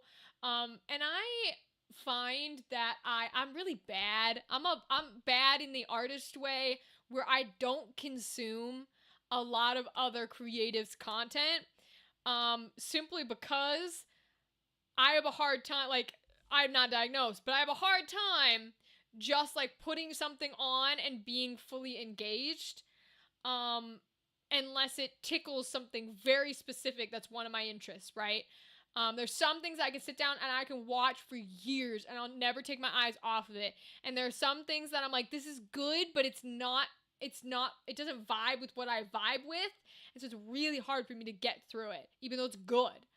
And also, what sucks on top of that, there's an ad break on Twitch in like 10 seconds. What sucks on top of that is, even if I adore something, it's one of my favorite things on the planet, I love it with all my heart and soul, I won't remember it. Because whatever undiagnosed thing I have, I don't have memory. It's not something that I have. I can't do it. It doesn't matter what it is, how much I liked it, I don't remember shit. And so people, you know, I always apologize about talking to other creatives where I'm like, I've definitely seen your show. I've definitely read your thing. I'm sorry, I don't know what it is.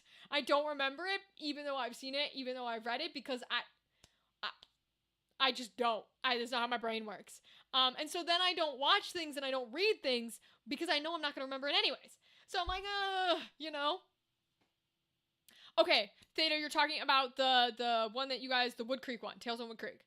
Deborah Ann Wool is a screen actress. Yes, I know her. I know of her because she was in like, isn't she in like Doctor Who or something? And pro DM, but unlike many performer DMs, her playstyle does not emphasize roleplay. She's particularly interested in encounter design, especially puzzles. Ooh, that's intriguing. I've watched Encounter Party probably 100 times, and I still cry in Kari Payton's monologue on his character. Aww. Deborah loves her some puddles? Hell yeah. I used to have bomb memory, but it's been gone the past year. Whether it's just getting older or the trauma from beginning of 2025, I don't know. That's the thing, is like, I don't have like DID or anything, but I do have portions where my brain will just decide we're not keeping that. Like, I do not remember. This is the part that gets people, because when I say I don't have memory, they're like, oh yeah, okay, sure, whatever. I'm not saying you're doing that. This is just like what I get casually. And then when people ask more about it, or when I like don't remember something, they're like, what do you mean? We talked about this. Then I have to sit there and explain, like, no, you don't understand. I have like whole portions of my life that I do not remember. Like, vacations. I have whole vacations that I was old enough to remember. I'm talking a teenager.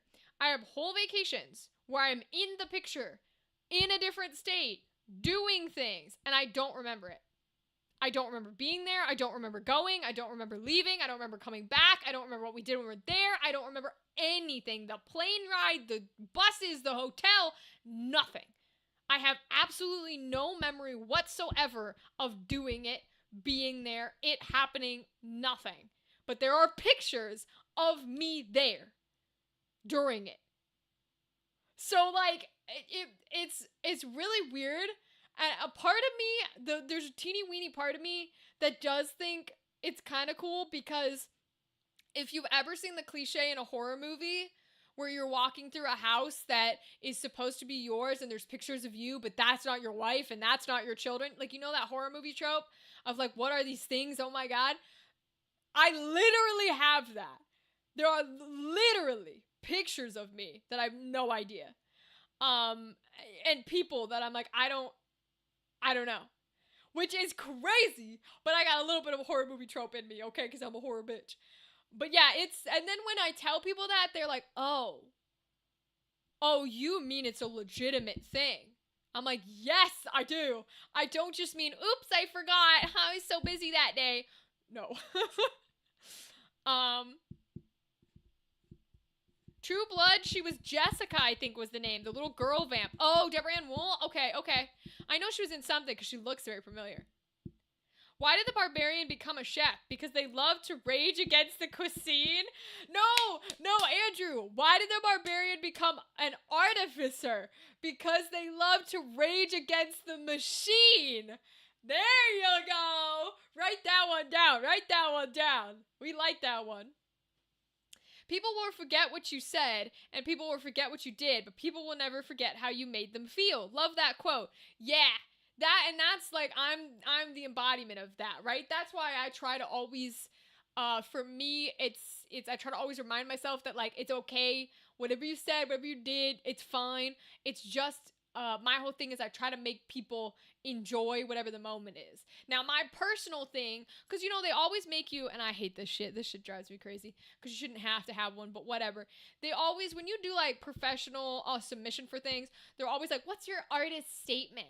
What's your creative statement? What's your actor statement? What's your director statement? What are you trying to do? Why are you doing this piece? So why are you creating art? Why are you acting in it? Blah, blah, blah, blah. Nonsense. But the thing that most people probably don't get, which probably I don't get catch on that, but regardless, the thing for me that I'm like, why do I do what I do in any format? Because a lot of people, like actors, comedians, content creators, whatever, will say, well, I love to make people laugh. I like to make people have fun. That's like why I do what I do. I'm kind of on that wavelength, but a step deeper, a step closer to the core, which is I like to make people feel something. It doesn't need to be like, I want them to enjoy it, but I don't think enjoyment means laughter. I don't think enjoyment means happiness. I don't think enjoyment means positivity all of the time. Sure, it does, 100%. But for me, enjoyment can mean horror. Enjoyment can mean sadness. Enjoyment can mean feeling intense, horrid emotions in a safe environment. For me, that is enjoyment. So, like, when comedians and people make fun, silly content are like, I like to make people laugh, I like to make people happy, whatever. I'm like, yes, but flip it. Yes, but that's exactly the reason that I create the content that I create. I just am like the dark side of the moon to your light side of the moon. Because to me, the type of content that makes me happy, that makes me enjoy stuff, that makes me feel things at my core in a positive way is scary. It's dark. It's dramatic. It's crying. It's evil. It's whatever. So that's why I try to create the content that I do, because that hits me the same way a comedy hits somebody else. So that's like but to get that across is really difficult because people don't understand that. But that's why I do the shit I do. Barbarian Artificer, Gorgung Thistlespring from Fantasy High. Pretty much, Theta. Pretty much Barbarian Artificer. Or actually, I've been watching the Yard D&D. I'm pretty sure that Ludwig's character, Stonebeard, is a Barbarian Artificer because he can rage and he's got a little artificer thing. It's very cute. I love it. He's an idiot. It's very funny. I've had dreams where I'm famous and all that crap, right? And in those dream interviews, I basically say, look, I do this because I'm selfish. I want to process my stuff and hope others like it. That's honestly the truth. if you were to get to the core of most people's reason for doing anything creative, it's because you in your soul are like, this helps me be more me and be more human. And if other people enjoy it, that's awesome. I'm glad it resonates, but it's for you. It has to be for you. Because if it's not for you, people will tell. People can tell if it's not for you. That's why we were talking about how it doesn't have to be a professional Broadway show for it to be the best thing on the planet. I love local, like going all to see local productions because you can tell if they're passionate in there. You know what I mean? And that's why it's one of those things where you have to be very like into it. You got to be a part of it. You got to be with it. And if you're not, they will be able to tell. You align very closely with Brennan in that respect, telling stories to make people feel strong emotions, including fear and sadness. Yeah, Theta, and that's one of those things where, like, that's why the hardest part of being a creative at this scale, and you guys hear it all the time, so I'm not going to go big into it, but the hardest part of being at a creative at the scale I'm at is I do not have the privilege of just creating.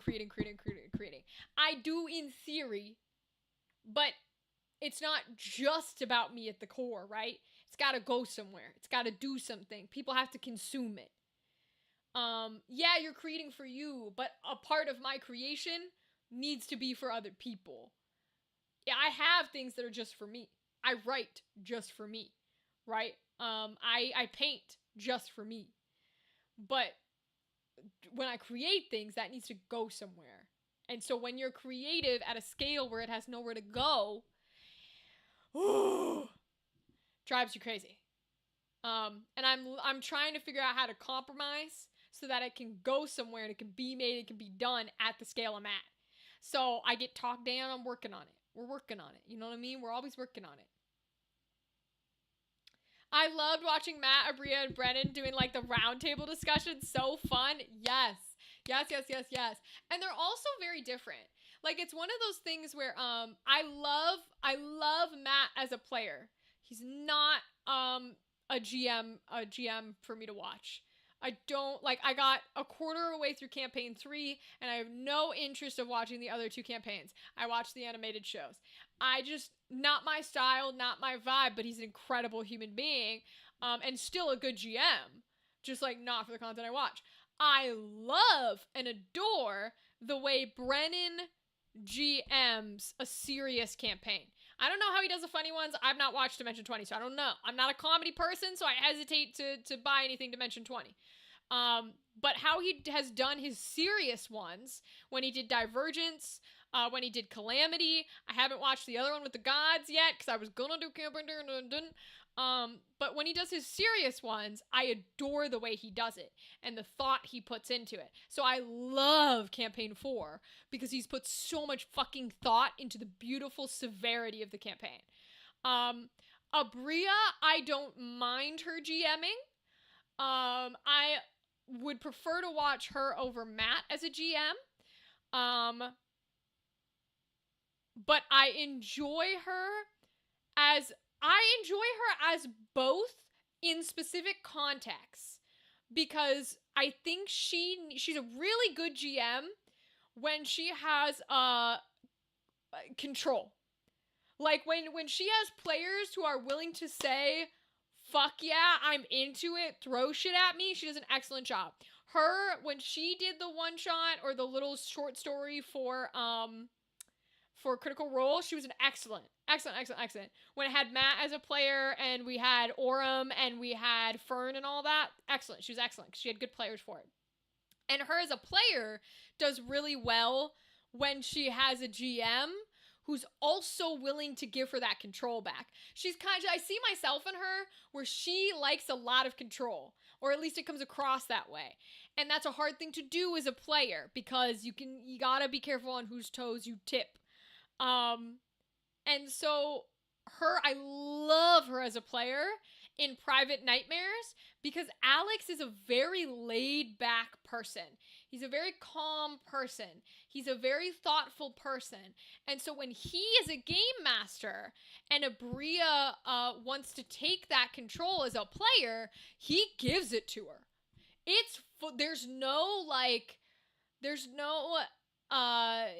taking spotlight. It doesn't feel like she's overtaking anything because he's not there to be.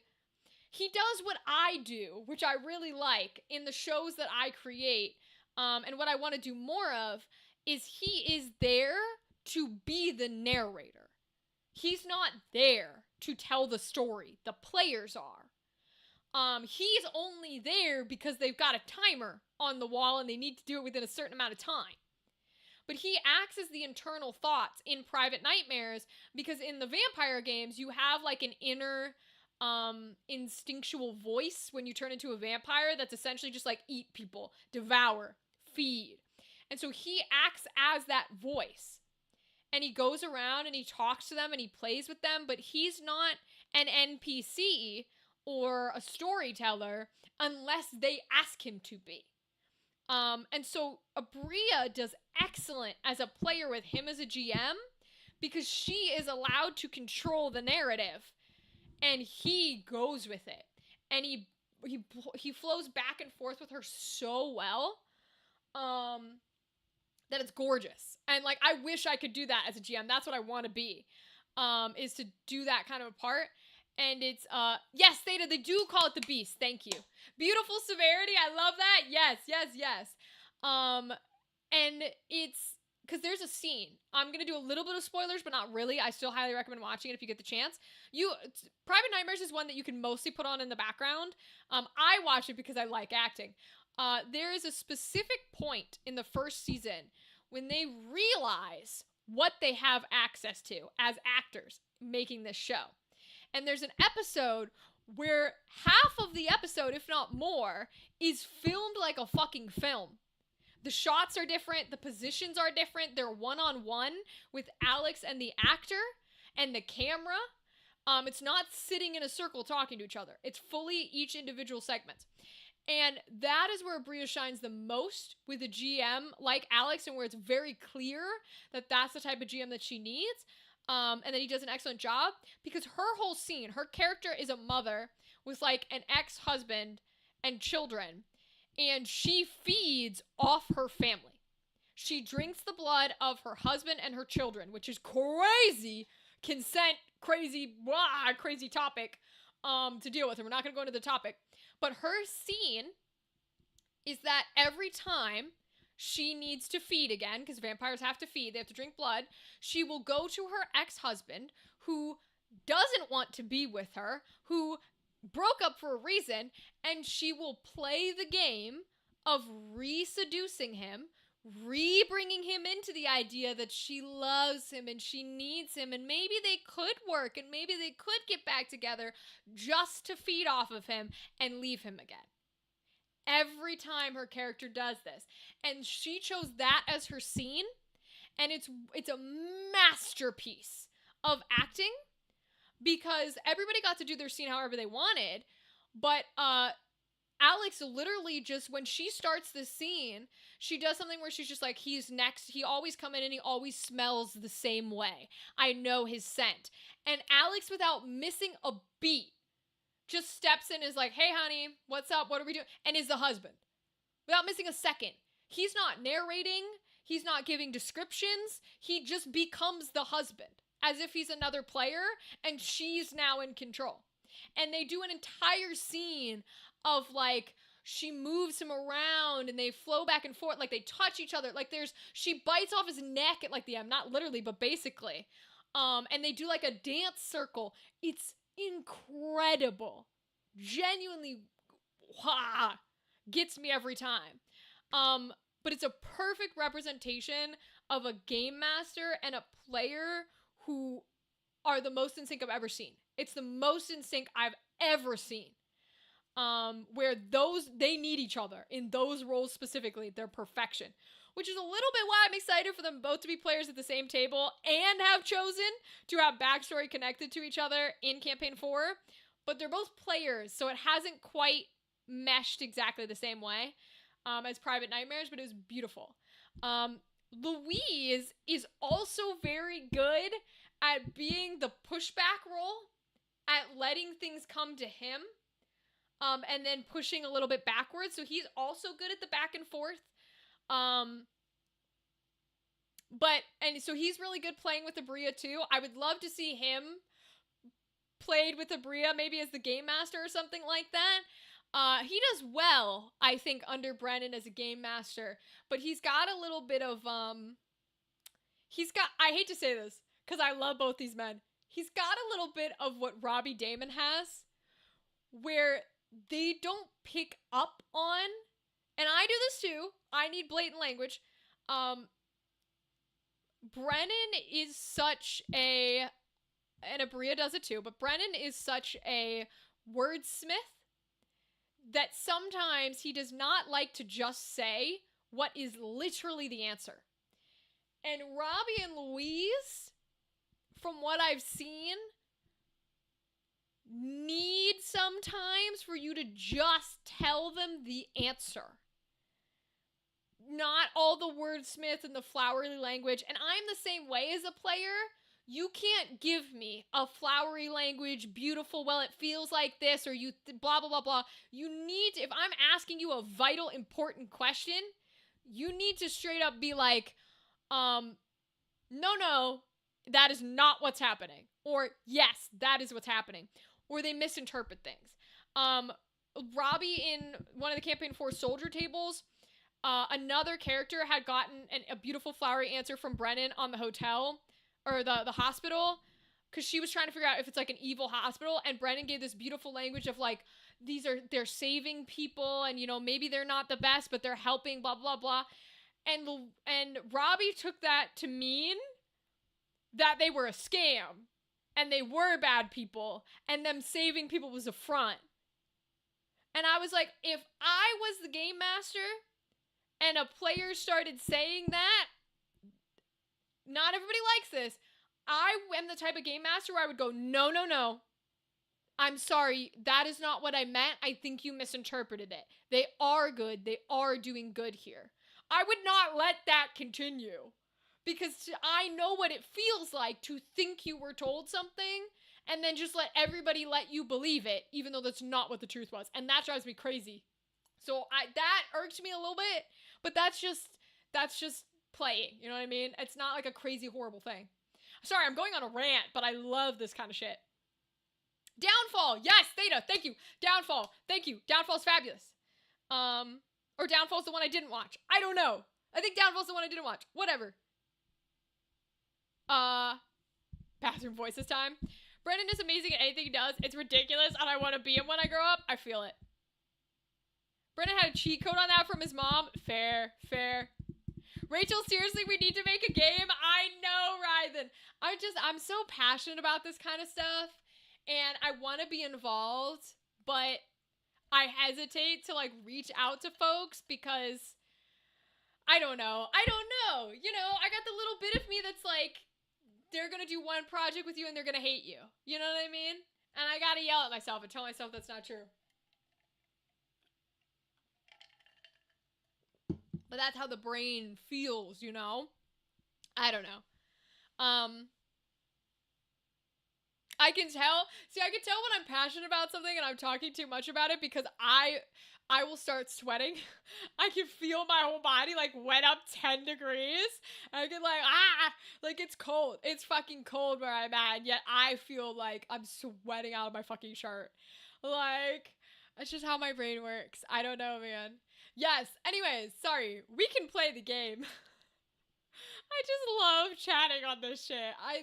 It makes me art and creativeness and theater and Dungeons and Dragons and acting. Oh, it's just my soul. And I just need somebody to let me do it. Anytime you want to hang out in one of my live stream sessions, bring a character and it would be so much fun. We're doing a heist right now. Yo, James, thank you for the invitation. Be careful what you wish for. But thank you for the invitation. I will absolutely, if I get a free time, I will absolutely check it out. 1,000,000%, James. We support each other in this community. 1,000,000%. Also, heisting what? We do love a heist. Heisting what? I fully expect us to have a few intense conversations with how passionate we both are. It will be amazing. Yes, Ryden, yes. 1,000,000%. We absolutely need to create a game. And I would love, like, I know we were talking about, like, the murder mystery one, which would be fun, right? But there's so many ideas. I'm not really an ideas guy, but I have energies, right? If you would be down to do something that's, like, horrific and dramatic and awful, I'd be down to do that too, because you know how much I love horrific shit. Actually, if I was gonna do a horrific one, you know the energy of part of Inscription and other games where it's like real literal camera footage, you know what I mean? I would love to do a type of game that's just literal filmed. Like, I'm filming some shit. And I get people to film, like, horrible things and maybe, like, branching choices or whatever, or different stuff. There are a lot of old-style games that would do that, where it was real actors that are, like, filmed, and then you choose things. I'd love to do one like that, too. Because that would allow some crazy shit. One of our friends of the stream, Ava, does excellent performances. They'd be really good. Oh, it's set in Baldur's Gate. Oh, okay, so your heist is set in Baldur's Gate. Okay, wait. Now I'm kind of like about it. Patriarch wants to help with a plague in the outer city. But of course they can't, since patriarchs don't help the outer city. So he hired my crew to rob him. Oh, that's hysterical. Wait, you reversed heist. That's so funny, James. I love this. That actually is a cool concept if you were trying to do a villain. I know you're not, but that'd be really funny if you were trying to do a villain, because you could be like, I'm trying to get you guys to steal from this, like, whatever bad person. Then they agree, and then they get caught, and he hired them to steal from him. But when they're like, that's the guy who hired us, he's like, how dare you? You know what I mean? He ends up being the villain. That'd be very funny. Oh, that'd be a cool effect. I typically shoot for psychological tormenting of my players, making them question reality. Yes. I mean, that's kind of what I do too. It's why in the past 2 shows we've done that we created here, when I would have people fill out character sheets, what I would do is I would create my own character sheets, and I was like, these are the questions I need you to answer. So for the Catholic horror one, for example, I'll give you guys a little insight into what the actors would have to do. The questions are like, you know, you got your basic stuff of like, why are you here? You know, what do you do this for? Like, what, etc. But I don't need their backstory and all their stuff. They don't have to create that if they don't want to. My questions are like, because in the Catholic one, they're part of the King's Guard, right? So it's, why are you a part of it? Were you forced to be in it? Are you being blackmailed? Did the king make you be in it? Did the queen make you be in it? Who are you doing it for? That's always a big question that's on all of my sheets when I have actors join me is what is your goal? If you write down your goal, we're going to do it like an actor script because this is what actors do. What is your goal? Why are you here? Why are you doing this? Why are you going to say yes when I give you a question that you have to say yes to? You need to have the why because you don't get to say no. That's the other thing is in the shows I create, there is freedom, but there's also structure, right? Because I'm making a show. So when I hire, that's one of the reasons I try to hire actors. It's because I'm like, you have full freedom to create your character however you want. But there are like 3 things that you must do. So give a reason, create a reason why you are doing them. Why are you saying yes to this? Why are you agreeing to do it? You don't have to like it. It can be because you're being blackmailed. It can be you absolutely hate this bitch. It could be whatever. I don't care. It could be you fully believe. I do not care. We will resolve that when we resolve that. But you're not allowed to say no because you cannot stop the plot. Right? So, that's one of those things that we have in there. You just wait. I love my villain. Hell yeah. The who, what, where, when, and why. Exactly. That's exactly kind of the plan, right? And you have to have those things that are a part of it, or you like a part of you, or you won't understand. You just won't understand how to make it in a way that matters. Because backstory, what you're doing without realizing you're doing it, which is why I hire actors, because actors know they're doing it. They're trained to go for the specific. When a casual person is creating a backstory, what you don't know that you're doing is you're creating a feeling. You're creating a core of like, oh, all of these bad things happened to me, or I did, or whatever, so now I am blank. That little now I am that you don't know you're making, that's what I want. That's what I need. And for me as a GM, my brain works in scenes. It works in feelings. So I don't need all your backstory and stuff. What I need to know is what feeling do you want to have when we walk into this scenario, when we talk to this character? One of the big things when I was originally gonna run it last year, and I was talking to some of the cast who were gonna be a part of it last year, was there are two set NPCs. That's the king and the queen. You do not, under any situation, get to bring a character that is going to push back against them until like we get to the end or whatever, right? Because he's the fucking king. So like if you bring me a character, you can bring me a character that hates him. You can bring me a character that doesn't want to be there. You can bring me a character that thinks they're stupid. You can bring me a character that thinks they're better. I don't care. I don't care what you think. But you need to have a reason that you are not speaking out right now. Because you can't. In the actual context, I cannot have you do that because the king would just kill you. And this is not a casual game. I'm not pulling a, well, I want you guys to be able to play, so I'm just not going to have the king kill you. No, this is a show. I'm not breaking lore so that you can talk back to the king when he would just take your fucking head off.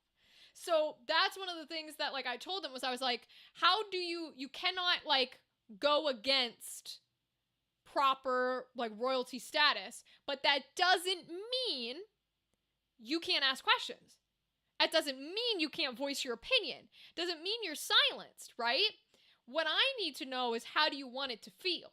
If you want to be that character that is allowed to question the king's command or question how the king's feeling or question what the king says, if you want that privilege, you can have that privilege. Now we have to talk about how you're building a character that has the right to do that. Is it because you are very politically savvy and the feeling that you want to have with the king is that he respects your voice to a point? Is it because the queen likes you and so he tolerates you speaking because the queen lets you speak to a point, right? What's the energy, the vibe that you want to have when you walk in? Is it respect? Is it begrudging? Is it subordinate? What do you want to have? And how do we get there? That's kind of what I'm about. Actions have consequences? Exactly, right? And when I'm making a show, there are certain consequences that cannot occur, which means you cannot make the action that would lead to them. So how do we get around it? How do we work with it? And I will be excited when I cast new actors and we get to play with these ideas again. But that's the kind of thing where, you know, there were really cool ideas because there was stuff like, how do you, as a player, how do we keep your ability to question, to suggest, to push back without breaking the reality of the story we're telling? And so there were really cool ideas. There were cool ideas of like, well, I want to be someone who is like a part of these strategy meetings.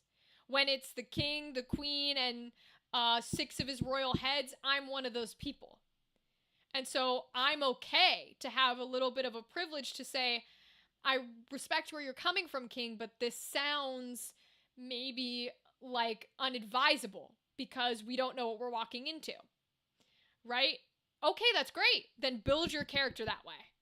Build your character as someone who has that. And what personality do they have that they have been assigned this position where they have the privilege of being able to speak that way to the king of the fucking kingdom? And if you're building that character, know that there is a point that you can't cross, right? Now I'm going to tell you what the point is. I'm not going to fucking be like stupid and belligerent about it, but know that like if you push a little too hard, like if you say like, I think you're being emotional, you might get the like, shut your fucking mouth, right? I'm not going to kill you, but know that that's coming, and know that when the king says shut your fucking mouth, you don't get to fight back with like a, I'm gonna pull my sword out. No, the fuck you ain't. Like, sit back down. You know what I mean? But it's fun. I think that's fun. I think having those boundaries and those limits can be fun because then you get to build around them and create around them and learn around them. One of the characters that was being talked about was fully a part of the king's guard because he was terrified of the king. He was magically gifted. He was extremely valuable in like the spells that he could cast, the things that he could do. And so the king wanted him for what he could do. And because the king's a lion and the character was like a little capuchin monkey. And he essentially didn't get a fucking choice because he can't say no. He could literally eat him. So that was really cool because that was creating a character that essentially was like I'm teetering on a weird foothold where it doesn't matter what my opinion is because I don't get a choice and I'm trying not to get eaten. Like, which is really, really fun. Because then you get to play with, when you start building that, now you're asking yourself questions. Okay, why are you here? Why haven't you just run? Why haven't you just picked up and left and decided I'm not going to live in fear? Will he hunt you down? Sure, the king could hunt you down. If that's the answer you want, that's the answer you'll get. Doesn't matter if it's true. It matters that you believe it or that rumors of it have happened before.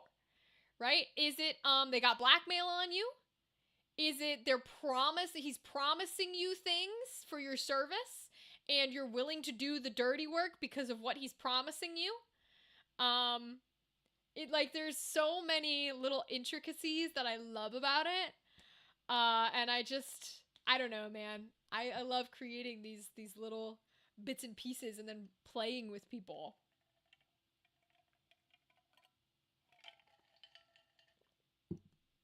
But anyways, we have chatted for 2 hours, which I love. I love to talk. Thank you guys for letting me talk for so long. Oh my god. We can definitely bump over to the game. I got no issues there. Let me put the sound back on so that we can hear it. Because I have it muted. And then I'll pull it up and we'll play a bit. And we're still good to chat. Like you guys know, as always, we can chat. But this way we can play a little as we do. So I have grinded, not to super high levels, just to like 7 or 8, like I was talking about. I might do one more grind. I was trying to go to the places, because I was trying to see if there's any errands. And it looks like there's some here that we can do. But it's just recruit and rename. So I don't think there is. Oh no, okay, they're in the tavern. Alright, let's send some people out. We're going to send our lower people. We'll give them 11. Oh my god, I have a shit ton of money. What the fuck? Why do I have so much money? Crazy.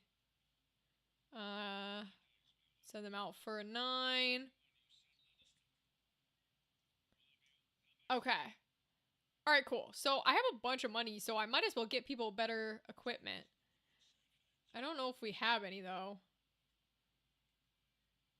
Yeah, he's not gonna have anything good here, is he? No, because we got all the gold and stuff on him. Let me see what he's got. Magic City is meant to, okay, so this is for like magical people. Okay, so let's see if we've got any good magic stuff. Magic would be these guys. It's not gonna up anything. Okay. And no shields or anything. I think he's got the best one on, which is the wizard hat. Yeah, but they lower MP. I don't want to lower MP.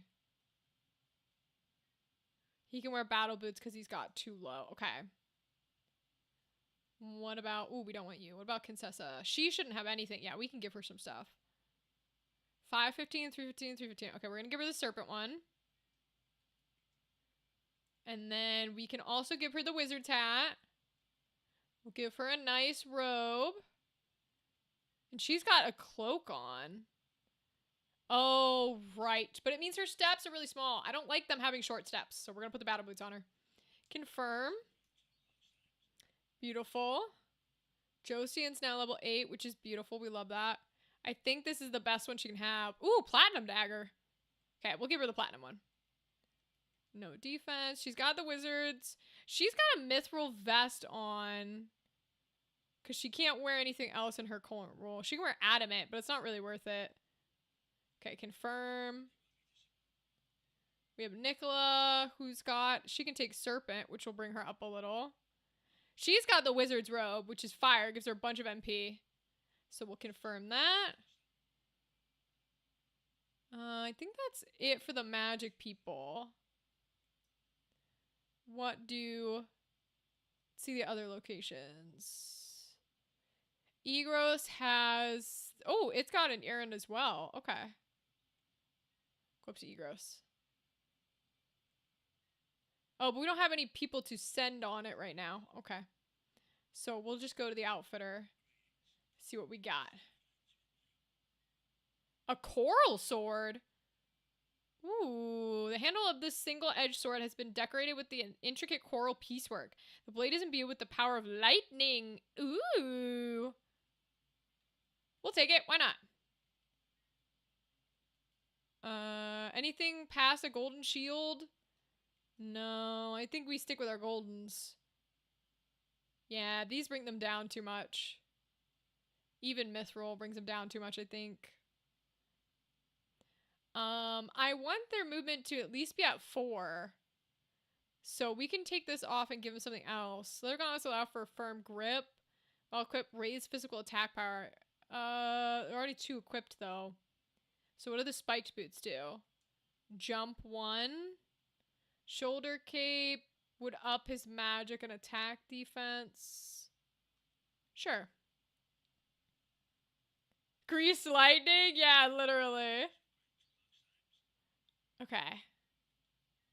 Any good bows? These are all the same bows. Okay. He's already got the mithril shields.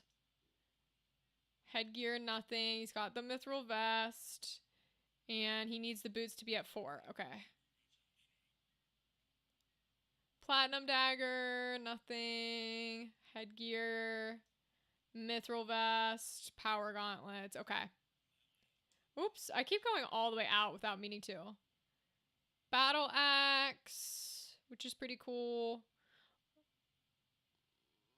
The coral sword would take her damage down, but it would give her a little bit of reflect. But I'm kind of okay with where she's at. I like the up damage, gotta be honest. She's got power gauntlets too, okay. So I think that's gonna be it. I guess we could send the level 8ers because we're about to be their level. So let's send the level 8ers on the mission. We'll send 1, 2, 3. They only need 15. Okay. Now, let's check the other locations. They do not have errands. Okay, but Merchant City also looks like mages. It's pretty exactly the same as the land, so let's go to the merchant one. Oh, we should fight because we should get more, but I'm gonna flee. Hi, Dadley. Welcome. How was your night, Dadley? How's it going? What's up? What's up? Let's see. So this is also mages. Okay, so I think we're kind of at the right... Yeah, okay, this is the same stuff. So this must have been the one we were just at then. Okay. We're going to try and do plot, I think. Alright, home from a mad day of work. Okay, well, at least you're home. You can chill out and you can have a good time. Eat some nice food. That's always good. I think this is going to be kind of the same stuff. Yeah, wizard hat. Robes. Okay.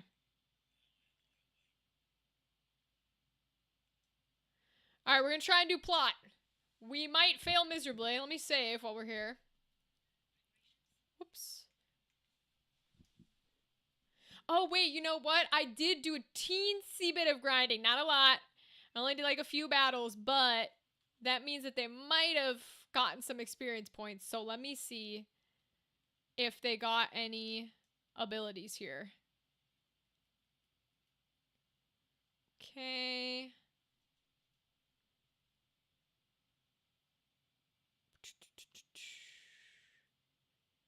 $133 on the thief. Nope. Equip axes we don't need. I'm gonna turn on my little heater. Boop. Treasure hunter. Oops. Phoenix down is always good, even if they don't use it. Knight archer. Okay. Chicken with rice in the microwave? Let's go, Dadley. Let's go. I'm glad to hear it.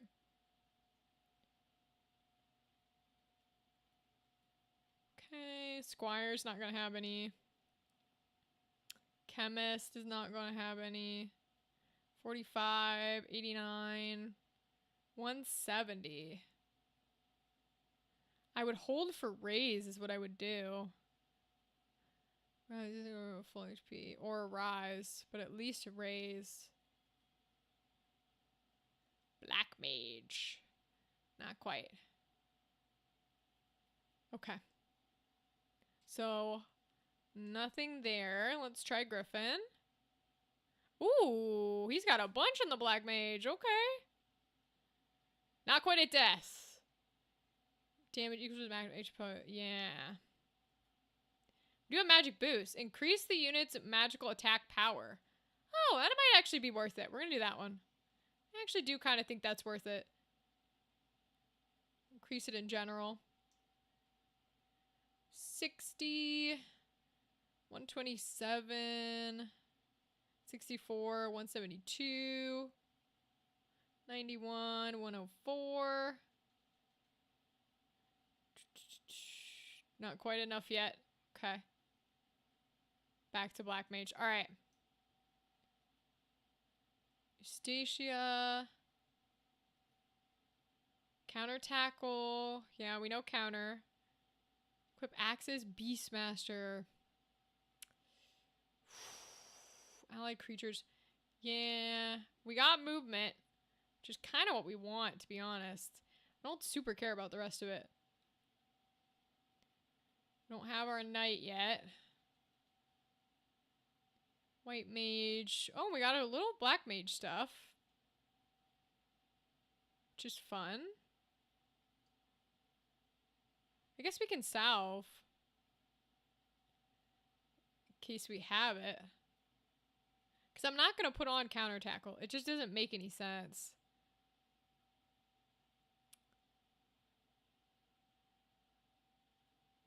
Yeah. Maybe we'll save for focus. Yeah, we'll save for focus. Okay. White mage. Ooh, Curaga. Powerful healing magic that restores a large amount of HP to distant units. Ooh, so you don't have to be right next to either. I love that. Regen! That's, I think, what I want. Magic that invigorates life force, granting regen to distant units. Yeah, I want regen. Hell yeah. Then I'll continue to save. Black Mage at 91. We can get Thunder.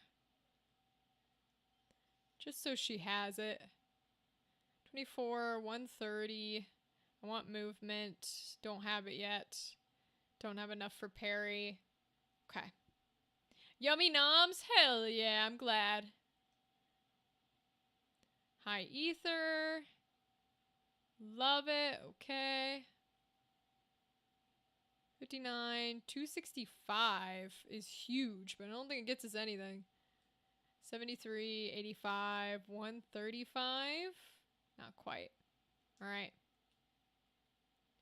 And Concessa. Chocobo and rice? Literally. I was so mad at the chocobos yesterday that's why I titled the stream that today. Because I was like, fuck that shit. I was like, we're going to fry all the chocobos and eat them. Eat them up. Oh. Okay. 46, 81, 130.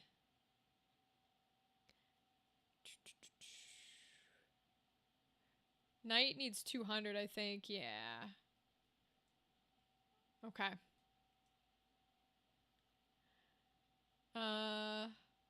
So I want her to have white magic and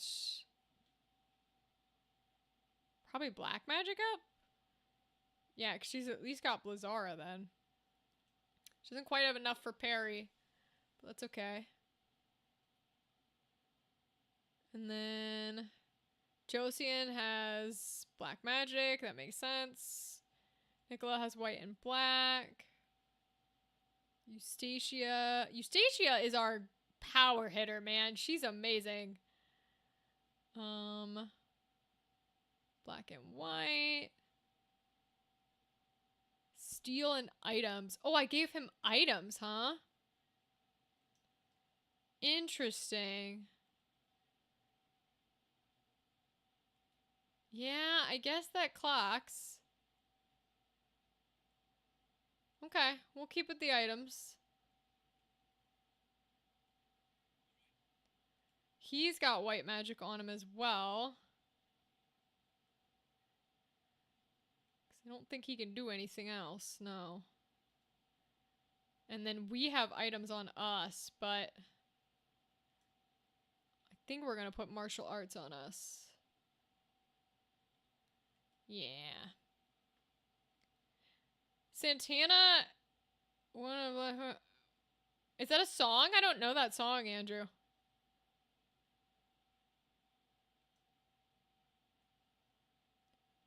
Alright, now we will save. And we will give it a shot. Let's see what we can do here. It's plot time. Plot.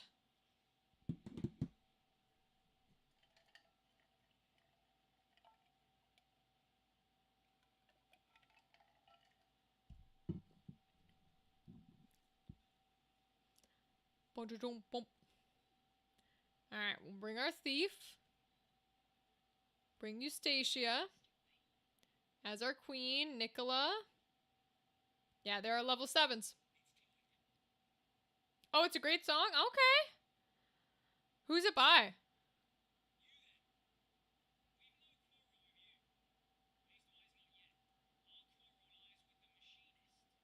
Oh. Okay, oops, I paused. We've heard this. Yeah, because we fully ass died to these fuckers. Because we were very underleveled. And we still kind of are. But I think we're a little better than we were last time. Alright, we're going to try and get one of these. We're going to try and steal the heart of one of these dudes.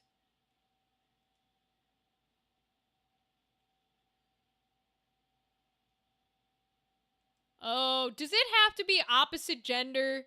Because we were made in like the 90s. Are we serious?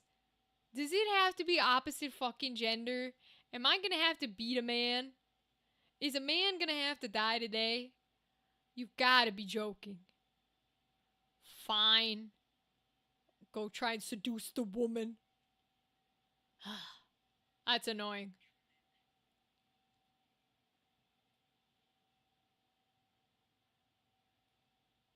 $32 damage, man. Maybe we are still too underleveled. Jesus. Whew. I don't know, man. Chocobo drumsticks? Who is frying? I mean, to be honest with you, I would probably, I don't mind frying the Chocobo drumsticks because it's one of those things where, like, if I get to eat the fried chicken, I'll cook it. You know what I'm saying? You should cook what you're gonna eat. That's kind of the energy. And I'm down with that. I'm okay with that. It's gonna be good regardless. You know what I mean? I think we still might be too underleveled, and I'm worried about it. I think these guys might still be too much for us. What if I try to Ren power the dude in front of me?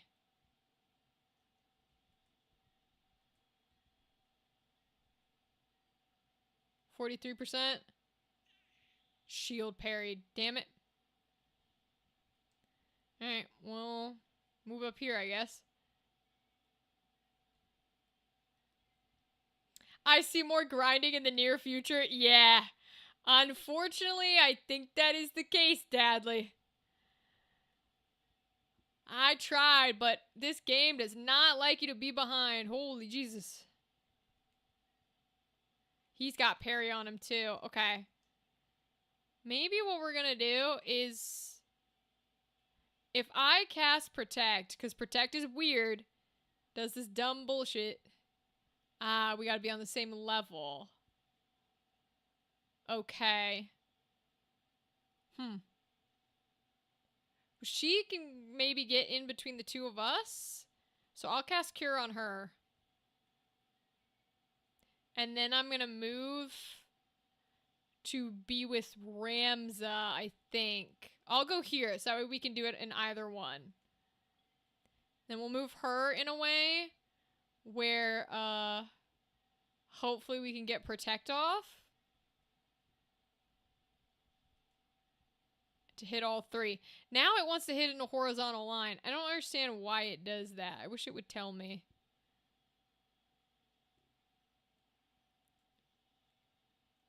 Okay.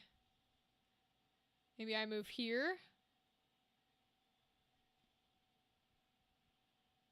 Oh, still only wants to hit two of us, huh?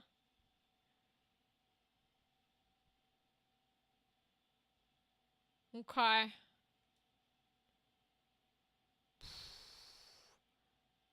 I think maybe we still go for it. Let's do it. Might try peanut butter fudge, mint fudge with caramel drizzle ice cream tomorrow. Do it, Andrew. Let me know if you like it. I think it's fabulous. Got some protects off at least. She can reach him from there? Damn. At least we got the heal going. Oh, that's right. Because they summon these crazy ass bitches. Oh, they summon the star women. Oh, that's why we're so underleveled. Oh, this is going to be difficult. Because they summon star women. Uh-oh. Ay, ay, ay. Does Steelheart have to go through someone? 52% chance. Hey, summoner, work for me.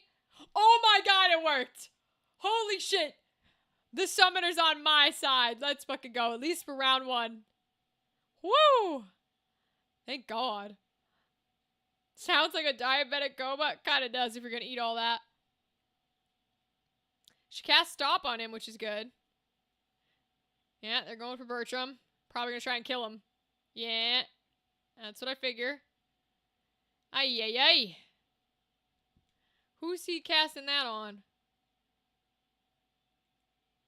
What it's not gonna tell me what tile it's on? That's a little annoying. Alright. We need to kill that summoner, so I'll send Ramza down there. We're gonna go behind this guy. Oh, this is Ramza. Okay. Let's get Ramza down there.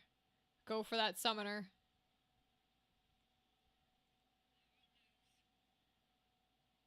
I'm gonna send her behind this guy because he shouldn't be able to parry from the back. She's just not doing a lot of damage though, huh?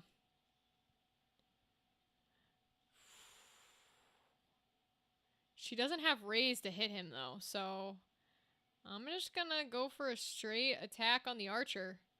At least we do a good shot. Nah, I don't understand why we're dealing 9 damage when it says we're gonna deal 89. I don't understand that. What does he have that's causing that? Because that upsets me a lot. We could raise Bertram, but the one evil lady's gonna get to go first. Let's cast regen. See, why is it doing that? I don't understand why it does that. Would be helpful to know.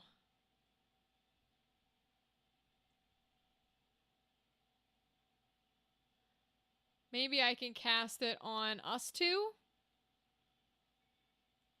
We'll do the regen here. No, because I can't do the height. Okay, see, that actually makes sense because you can't have the extra height. But this doesn't. I don't understand this. Why does it rotate like that? Why is it rotating? Why are we rotating?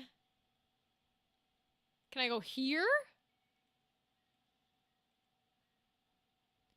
No. Now all of a sudden it's I don't understand. This game makes me so mad. I swear to God. 69 damage would be bad. Bazinga. Yeah, there you go. I will never understand why it does this nonsense. Alright, I guess I'll just cast some black magic and try and kill some fuckers. Or I could raise him. She gets to go, but I don't think she can reach him, so I think it would be okay. Yeah, I think it would be okay. And then we'll move her out of the way. Because he goes. And then Raze goes off. The one girl's charmed. So she's charmed, so she's not going to attack him. Yeah, she's going to go for those two. Damn, she's going to hit them both? Holy shit. And she can't reach him, so he should be fine. Okay. Shiva. Uh-oh. That was for both of my guys.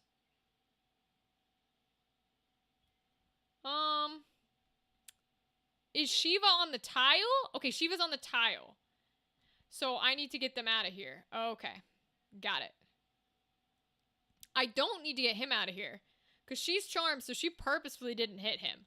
Cool. Love it. But I should try and maybe get him to the other woman. There's only 2 women, though. You got this? Thank you, Kimberly. We're going to move him up here. Oops. We're just going to straight up attack the guy. Shield parry, damn.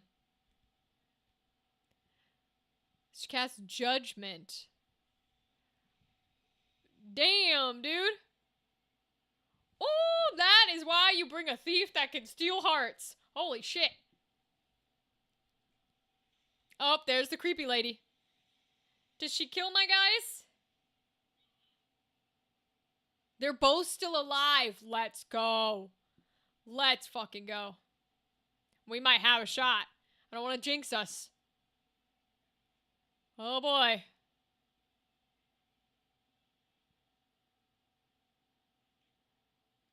Oh boy, we might have a shot here. I don't want to jinx us. Ooh, he can't get down there from here? Oh, that's not good. Alright, we're gonna go attack this guy then. I thought he could get down there from here.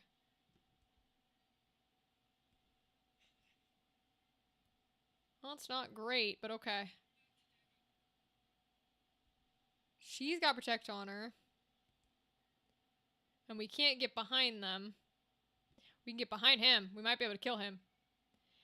I know, literally, Andrew, that's my feeling too. We can't kill him. Shoot.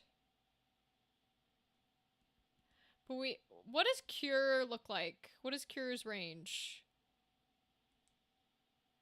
Horizontal 4. So...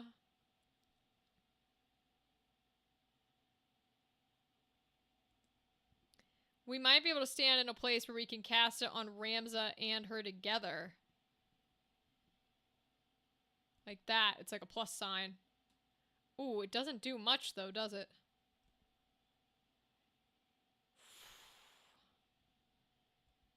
Yeah, I think maybe we just deal the damage. We can get behind him. Yeah, let's just deal the damage, I think.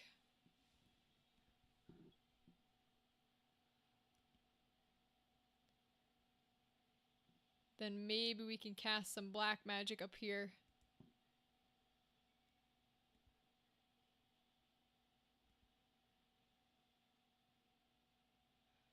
I was trying to get regen off.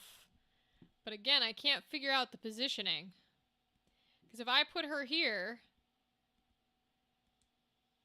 Regen is horizontal range 3. They're on a different angle, so it doesn't count. Is she on a different angle? She looks like she's on the same. I don't understand that. Okay, how much is our cure? 38. Okay, that's a lot more. So I think we're going to do this.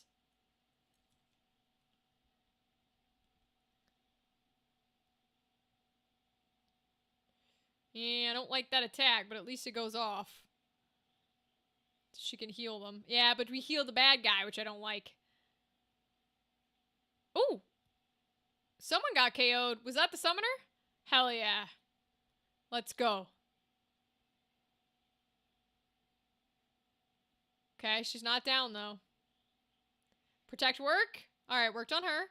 And the summoner's down. Let's go. Okay, so we have to go for the other summoner.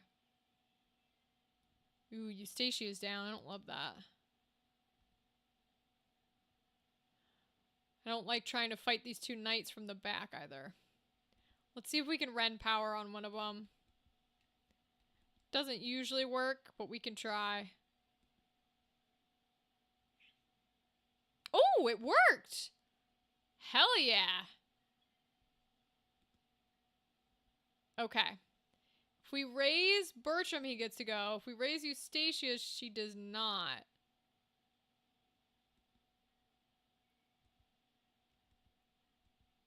Ooh, not quite enough, huh? Okay, if we move her up here.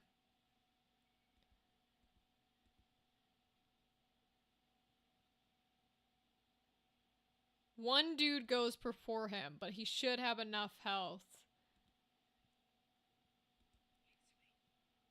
Oh, he won't be up yet. Okay.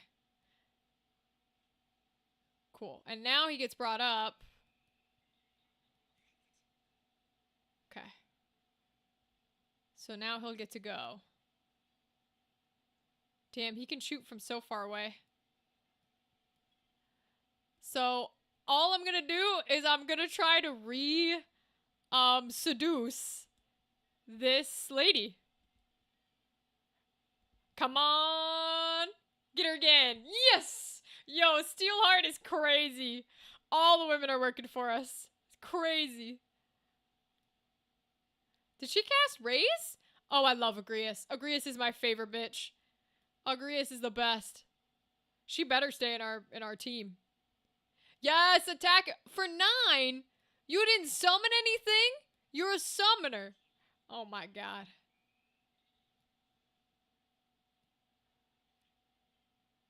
At least they're attacking her too. That's good for us. Don't kill her again. Leave Eustacia alone.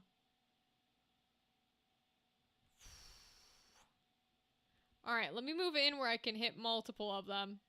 And use some martial arts.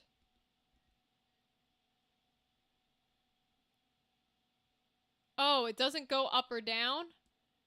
Boo. Shoot. Then maybe I should just try and kill one of them. Because I took away my ability to use items, which maybe wasn't smart. So what if I just move up to Rend? We can try it. Come on, work. Damn. Yeah, we are. You do not have the ability to raise, though. Which isn't great. I'm gonna move down here and see if it'll let me cast Cure on both of us. Once again, the answer's no. Okay, we'll go here. Get Mustadio up.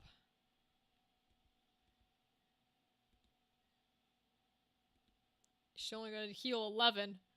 At least it's something. Oh, don't move. Okay, good. Thank goodness. Gotta get a little healing. Alright, well, we charmed her. She might lose it this turn, but at least it's something. He can do items, though. Let's fucking go. Okay, cool.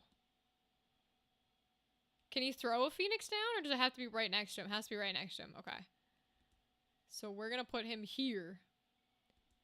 And we're gonna go ahead and Phoenix down her, because I need her up, because she's got raise. Is it just gonna get her killed, though? Where is she? Hold on. Where's Nicola on the lineup? 13? Ay, ay, ay. So it's probably gonna get her killed if I raise her. I might just have to move him out of the way. Because... Or I go in and I kill this guy. But I need to be able to raise her back up is the problem.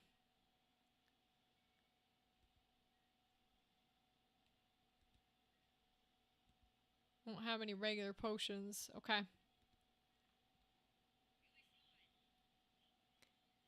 Heal both of them for like 11, which is not a lot, but it's something. She's gonna raise her. Okay, that's fine. Thank you, Agrius. Appreciate it. That's a lot more helpful. I don't know where he's going. Oh, he evaded. Let's go. Yeah, and she's no longer on our side, is she?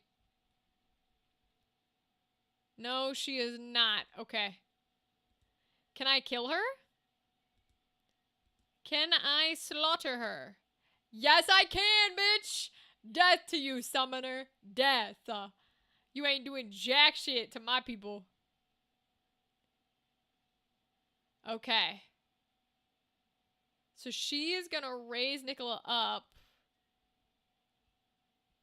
I don't want Nicola to die. Can't quite get to that guy. So I think I'm just straight gonna attack this dude for what I can.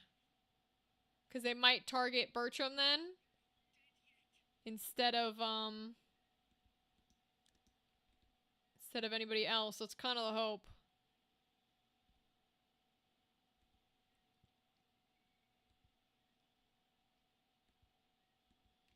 Okay, we'll evasive.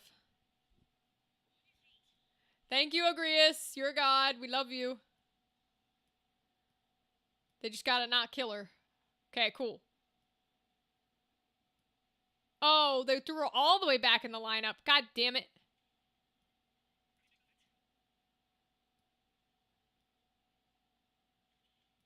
Nice. Let's go, queen. Oh, he's gonna heal. Interesting. He's going for Eustacia. Well, they were good targets. That's for sure. Can we kill this dude if I come in here? Yes. Oh, he's shield parried. Little bitch. Okay. Does she have enough to raise still? She does. She does have black magic, though. How much damage would it deal?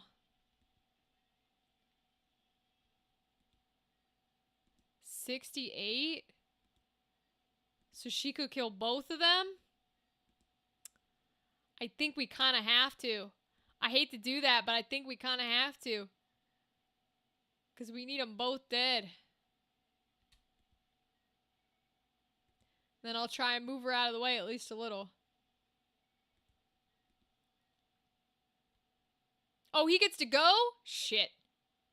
Oh, and he took her out. Oh, I didn't know he got to go. Shit. Oh, we're in trouble. We might have to restart this one. I mean, Agrias is still alive. So maybe not, because Agrias is a badass. That's true. We'll see. Can we do enough damage by hitting this guy, bro? Yeah, I know Hilda's gone forever. She's not ours. She's that chest in the bottom left corner. Thank you for keeping an eye out, though, Dadley, because that would absolutely make me restart. But she is not ours, so we're okay. Oh, we might be able to do it. There's only one baddie left, and we have a turn left. We do have a turn left, and Agrias is still alive.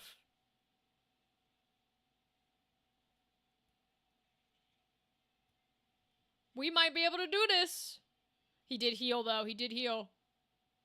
We have a singular turn left.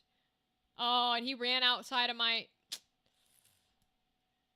It will be up to, Can Mustadio reach him from here? I don't think so. I think we might have to restart.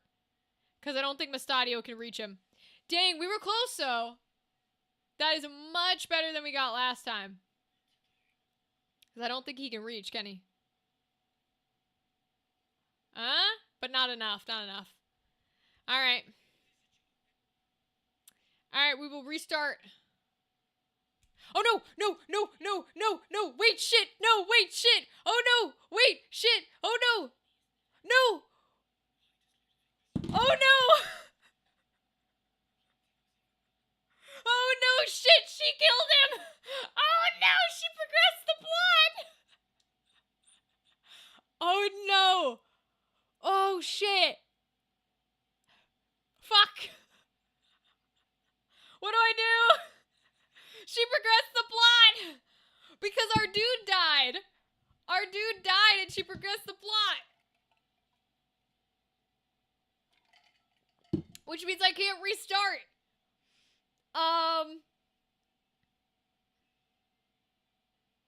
Fuck. Did I save before the fight? Did I save before the fight? Did I actually? Was I smart? Dadley, tell me I was smart. I'll fast forward through all the dialogue so we don't sneak peek it. I think so. We're about to find out. We're about to find out if I was smart. I never assume. I'm gonna skip. I'm gonna fast forward because I don't want to know any of it. Because we're not there yet. Because we have to redo the fight. So I don't want to know. I'm not even gonna look. I'm not gonna know. I don't want to know. Who knows what's occurring? Not me. Okay. Load. Not the autosaves. Not the autosaves. Not the autosaves. Yeah, right? Castled City of Zaland. 2117. Okay, I think that's right. Yeah, okay. Woo! Thank goodness. Oh, Dadley, I'm so glad we were smart and we saved. Let's fucking go. Alright, we'll redo it. Nice indeed. Okay, we can win with this lineup, though. We were very close.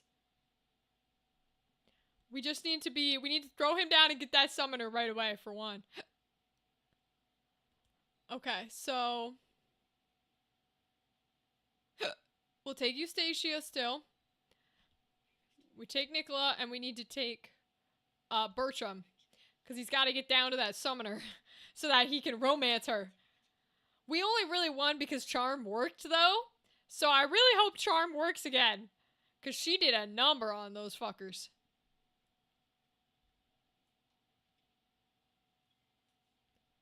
Alright, Bertram. Get in there. We gotta charm a girl. Yeah, hopefully it works. How far away do we have to be? 1, 2, it's 3. Okay.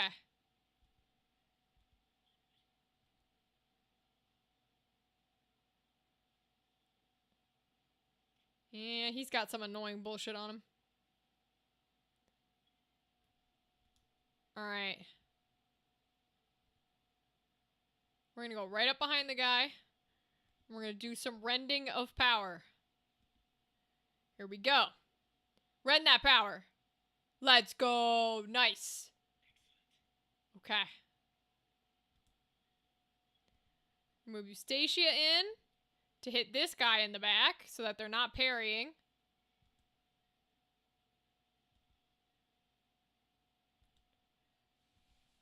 Beautiful.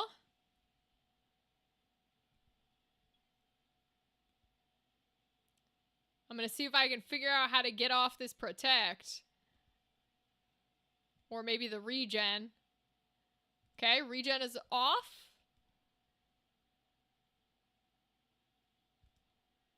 Summoners are coming in. That's where we get tricky. Oh, don't go for him. No. He's supposed to romance you. Don't go for him. Okay, regen's on. Uh-oh. Hopefully he lives. Oh, he's alive. He's alive. He got to get in there and steal some hearts. Ooh, that was not a good one. But regen's on, so we should be okay. I assume regen gives them health. I don't actually know. We've not used it. Okay. We gotta be 3 away, so does that work?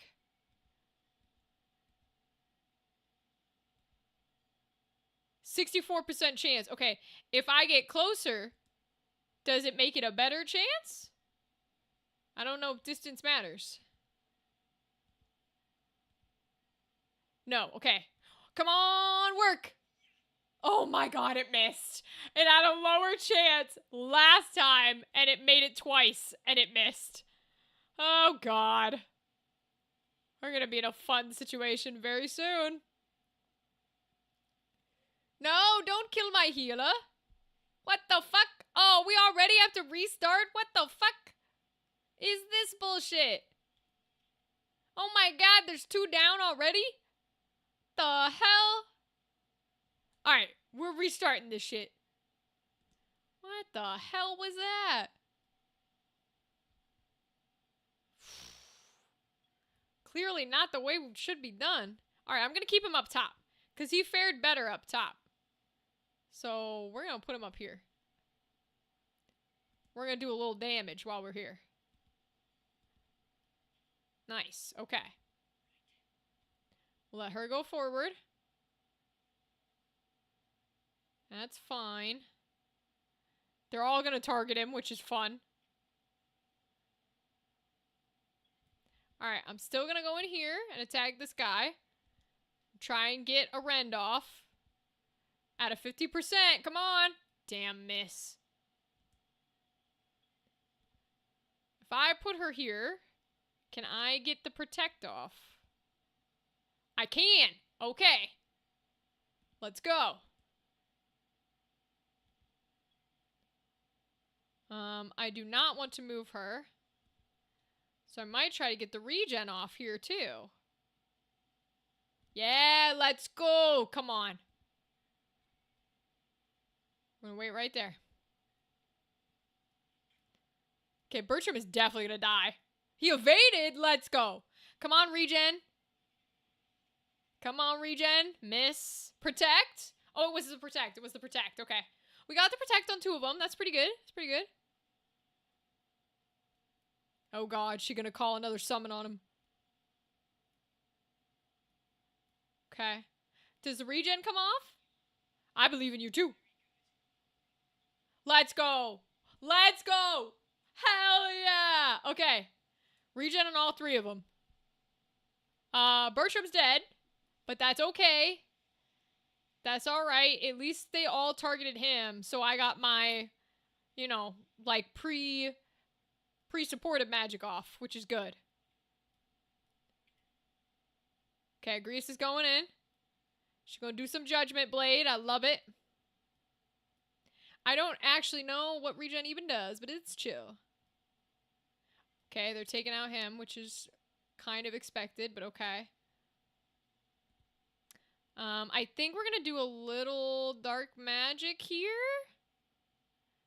Because I should be able to hit both of them, depending on what I use. Well, one of them's the... I need to know which archer this is.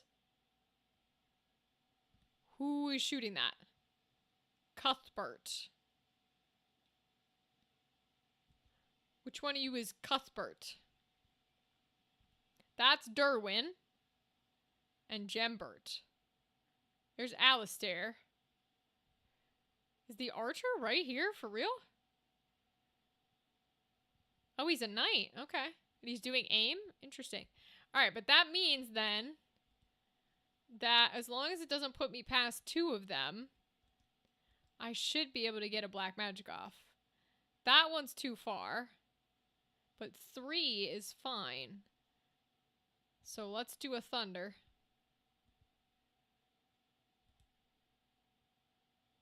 Okay, it is giving them health because it just regened her 13. Let's go. Nice. We got a good thunder off. Oh, I don't like that. Going for me. Okay, that's fine. Can I kill him before he's able to hit her? Yes, kill his ass.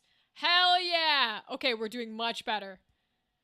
We're doing much better than before. We're gonna get in here and kill this guy. Not kill, but at least do some damage, which is good.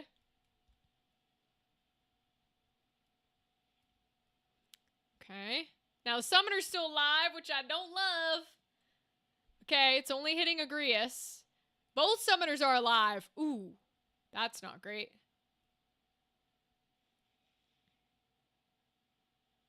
Does that kill Ramza? No, Ramza's alive. Agrius is going to protect herself, I guess? Okay. Ah, he took off her helmet. That's annoying. Alright. I want that summoner dead. Want that summoner dead as a biscuit if I can help it.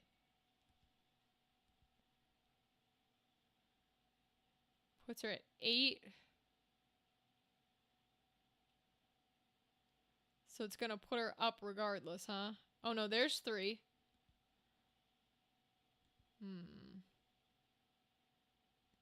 Versus putting her all the way back up in the roll. She still goes before the summoners, but not before the archers. Which I don't super love, but she does have protect and regen on. So it might be worth it, to be honest. Alright, let's move her here.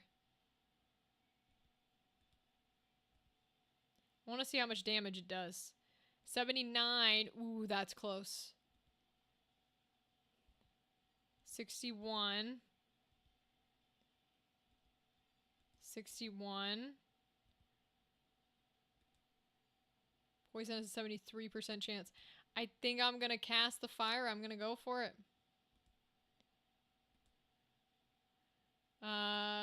The archers will move, but she will not. I still want it on her regardless, I'm afraid.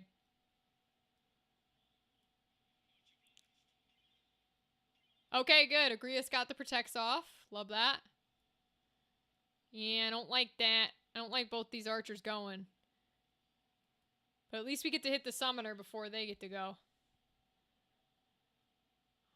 I haven't quite gotten down to that summoner, which isn't good. I have to send Eustacia down there.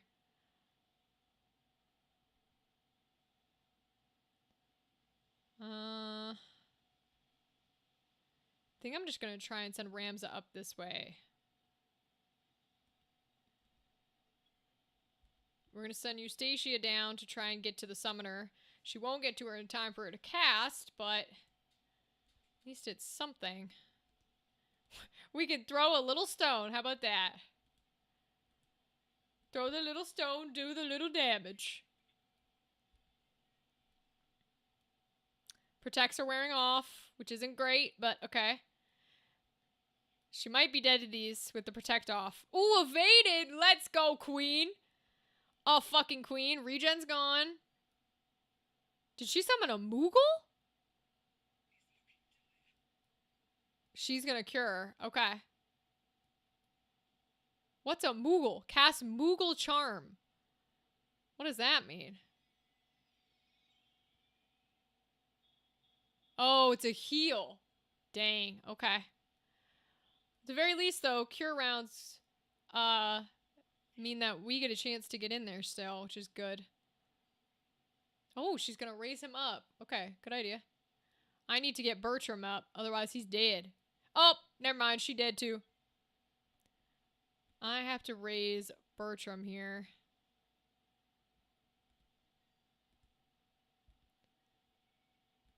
How far can I back up? To here? Okay. We're gonna do that. He can still hit her. Damn. She's alive at least. He can hit her too? Jesus, and we were doing so well.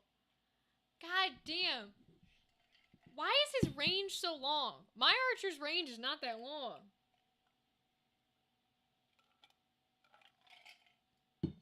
Yeah, we have to reset.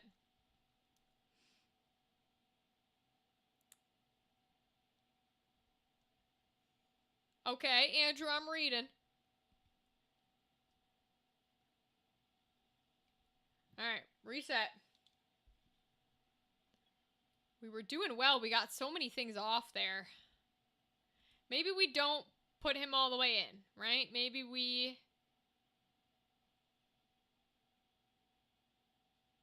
put him, like, at the tree or something.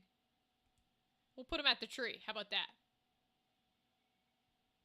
And then if we evasive stance, we want him to do it facing that way. But I don't know if he even has parry yet. He might not.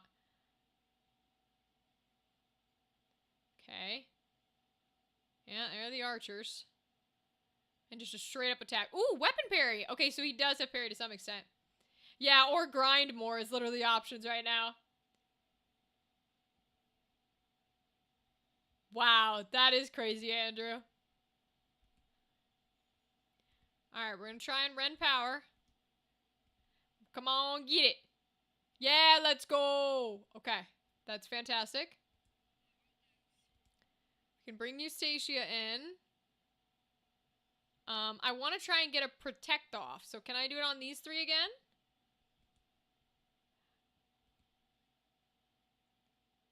Yes, I can.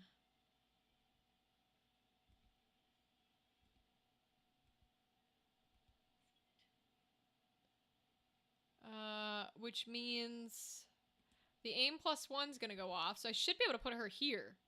Because if I'm correct, no, the protect is only for down. Okay. So then we might put regen on these guys too. I think this was still the right move. I really do. Because if it works, it's pretty good. I know, very crazy world, Andrew. Come on, protects. Alright, miss on Agrias, but we got R2, which is good. She's casting haste on herself. Okay. She's gonna go for him, I think. No, she's gonna go for Ramza and Bertram. Okay. Regen gets to go off. And it works on all three. Okay. Bertram is definitely dead. I think Rams is gonna still be alive after this hit. Oh, Bertram's still alive too. Damn. Okay. I'm here. I'm living. Alright. All I want to do is get him close enough to charm her. And then pray it works. Alright. Come on. 64%. Work. Oh, fucking miss. I swear to God, we live or die by the charm of the thief. At least she can get some damage in there. That's good. I think if that's the case, then, like, I'm just gonna try and get in some black magic here. I think that's the way to go about it. I mean, I guess I could cure Bertram. Because I can't hit two of them at once, which is not great.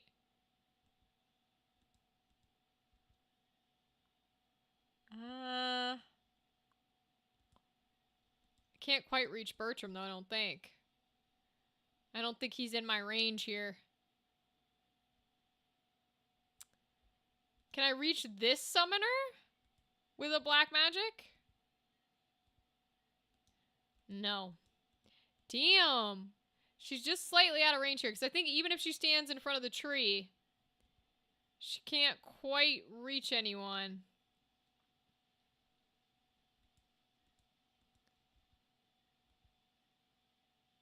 No, she can't. Black magic's the summoner? Yeah, I can't reach her.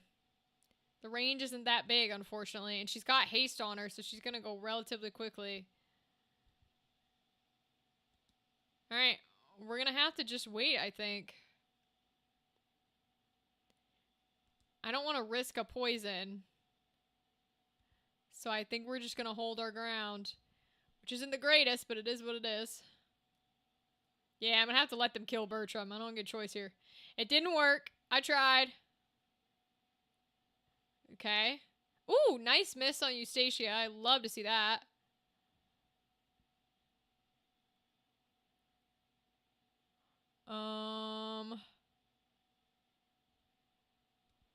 We're gonna go back here. We already rendered his power.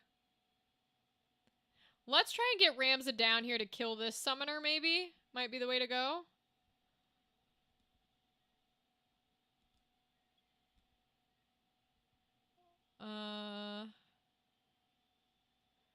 We can get Eustacia behind here in order to do some damage on this guy.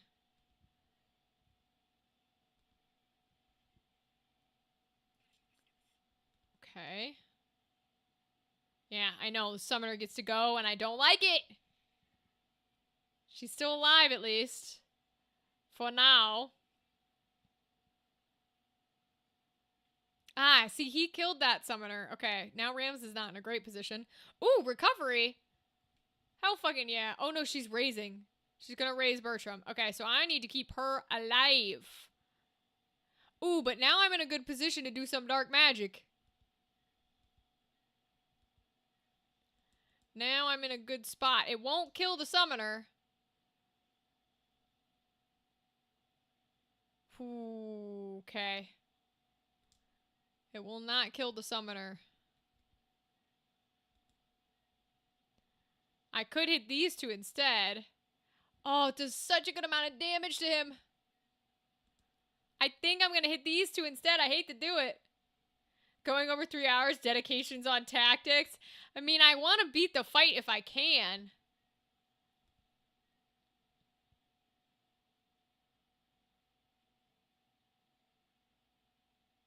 She's going to kill... Okay.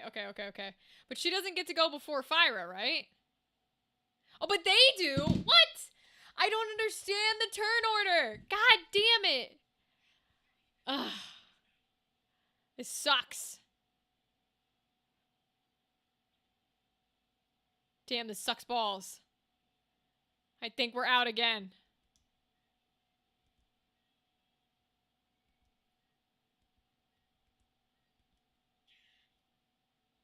Yeah, I think we're out again.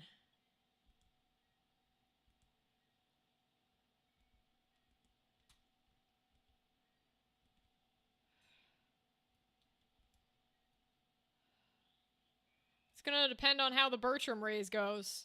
Because they both get to attack. So if that kills him... Yep, he's down again. God damn it! I swear to God!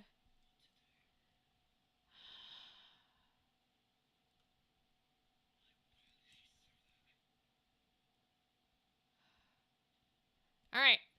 We're going again! We can do this! I know we can do this! Come on!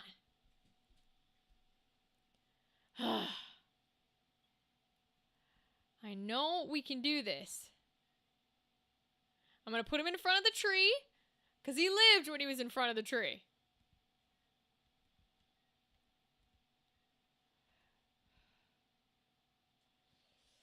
Oh boy, boy, boy.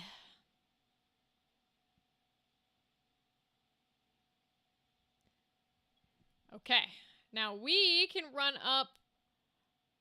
I can have Eustacia run up behind the knight, though. No, because I want to Ren power. So I'm going to have Eustacia go for the other summoner. Because I want the Ren power on this guy if I can get it. Let's go. Okay, good. Eustacia is going to come down here. Maybe I should have Eustacia go after this one. I'm going to have her come after this one. We have her come after this one. Power of the Schwartz. Okay, I'm gonna have her come after this one.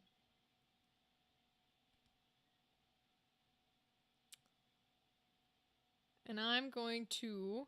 Can I get her in a position where we can get Bertram in the Protect? Because she also has Protect. I might be able to. Let me see. Kind of puts her in the way of a lot, but... Let's try it.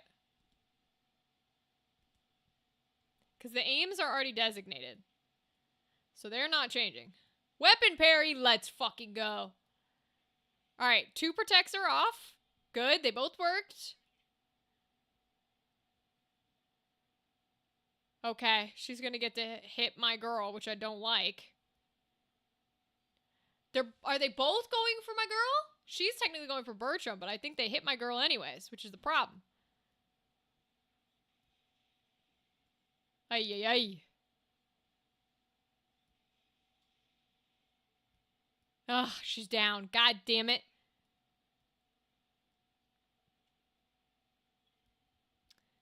I can have Bertram bring her back, but, like, that doesn't help me.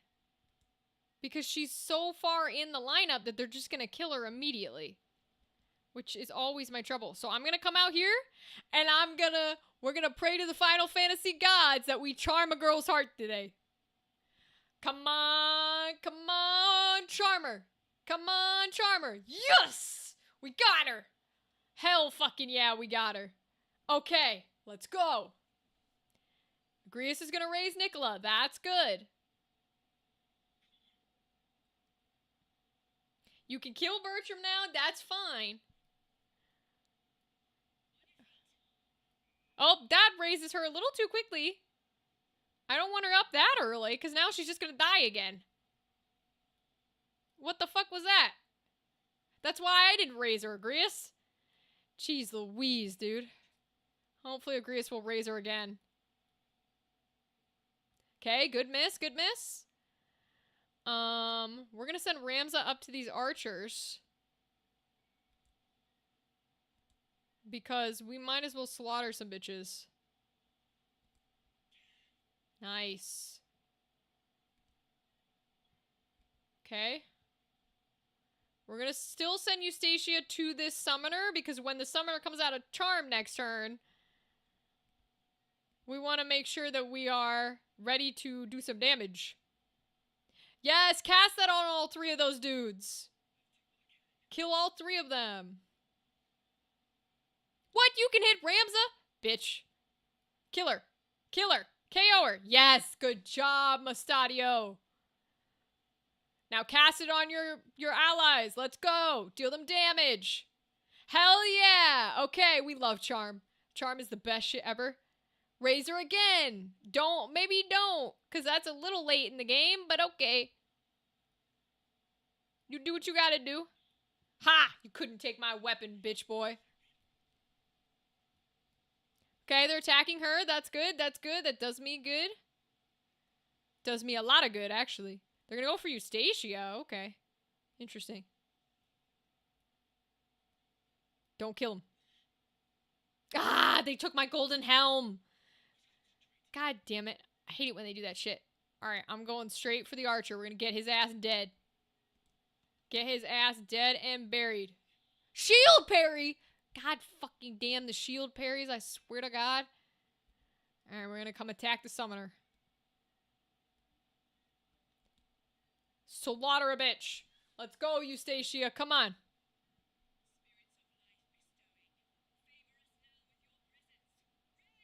That's beautiful, Agrias, except she's gonna die immediately afterwards because of the lineup she's in. This is why I didn't raise her. Immobilize? Ooh! That was very good, because that means he can't come after Ramza. Hell fucking yeah. Oh, and she's healing, which, like, I don't like, but it means that she's not casting damage, which is definitely good for us. Okay, Judgment Blade, beautiful. Kick his ass. Yeah, this is why I didn't raise her, because she's not dead to it. She's not dead to it. She's still alive. And Mustadio immobilized the other guy. And now she's dead. Okay, yep, she's back down. All right. Yep. Don't kill Eustacia, you bitch boy. He can't move anywhere, which is good. We're killing this fucking archer, I swear to God. Death to this bitch. Still not dead? My God, these archers are strong. Alright, well, the summoner's gonna be deceased. Ain't no way she living. Good. Alright, summoner's gone. Summoner's out. That's good. He's gonna kill the archer, thank God. She's judgment blading. Yes, okay. Uh-oh. Uh-oh. Bertram's on 0. Oh no. Are we gonna run into the same situation like last time? Where I can't raise Bertram and they're gonna complete the fucking level while Bertram's dead? You've gotta be kidding me, bro. You've gotta be kidding me. This is exactly what's gonna happen, because I can't get up there to raise Bertram. I don't think she has enough movement. Oh no. Oh, you've gotta be joking, bro. We were so close. She's there! She's there. Does she have items? Does she have items? She doesn't fucking have items. Oh my God. God damn it. Okay, one more time. One more time. One more. Come on. We're so close. One more, and if we still can't do it, then I'll give up the fight. I'll admit to the fact that I still have to grind, even though I don't want to. You know what? I'm gonna take the Agria strat. I'm gonna put him here. Because I want him to get hit by the magical stuff that we're gonna do. And maybe it'll help. Stupid ass archers. Okay. Alright. We're gonna move Ramza right here. To once again, Rend. And Rend is gonna work. Come on, Ramza. Oh my God, it missed. I swear to God. Alright, we're gonna move her here. And we're gonna pull a protect on these guys.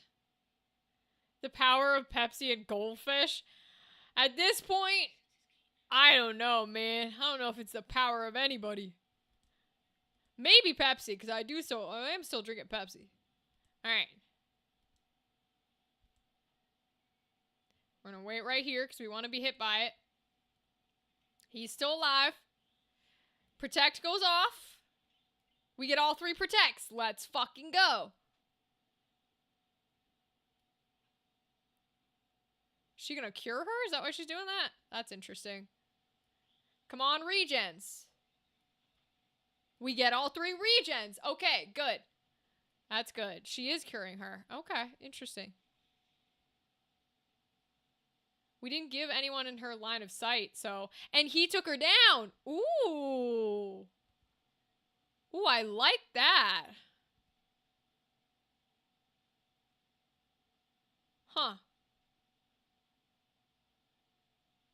Bertram's really only good for trying to charm that summoner. So we're gonna keep sending him in. We'll do a little bit of damage here and there. Okay, we won't do any because they shield buried. We'll let Agrias get in there and do some Judgment Blade. Nice, nice. He's got Protect on. There goes the headgear, though, which I don't care for. I don't want to bring her too far in. But I can Black Magic these two if I can reach. Yes, I can.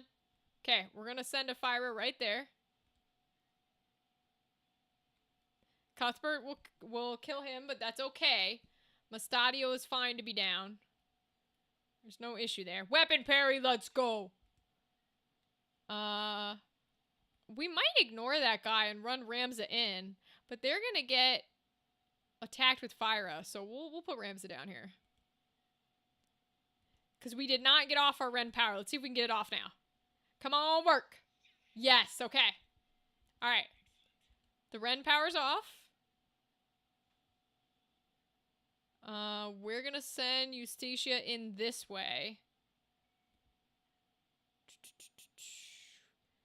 We can have her cure herself. So Fyra goes off. Which is good. Did some damage. She can put herself back up to health. Now Summoner does get to go, and she is going to be able to reach, which I don't like.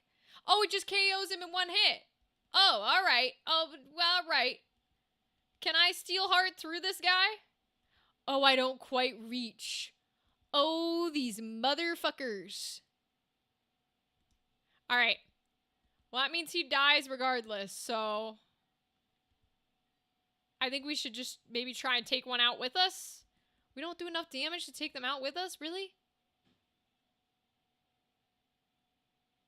Shit. I'm a little pissy at that.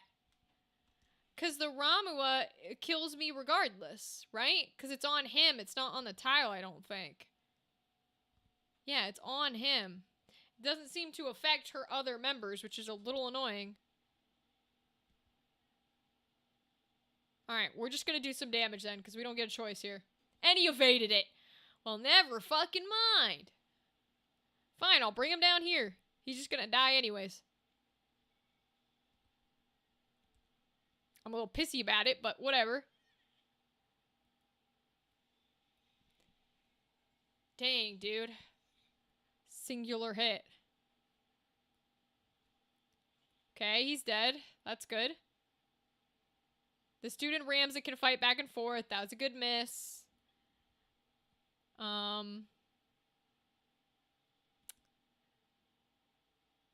She's gonna get hit for it, but I kind of want to send her in to hit the summoner. So we're gonna have to do some sort of damage on this summoner. Can I reach her? I can't. Alright, I might put her on Ray's territory. Because there's only one dude before Bertram. So I'm gonna raise Bertram, I think. We'll let her do what she's technically supposed to do.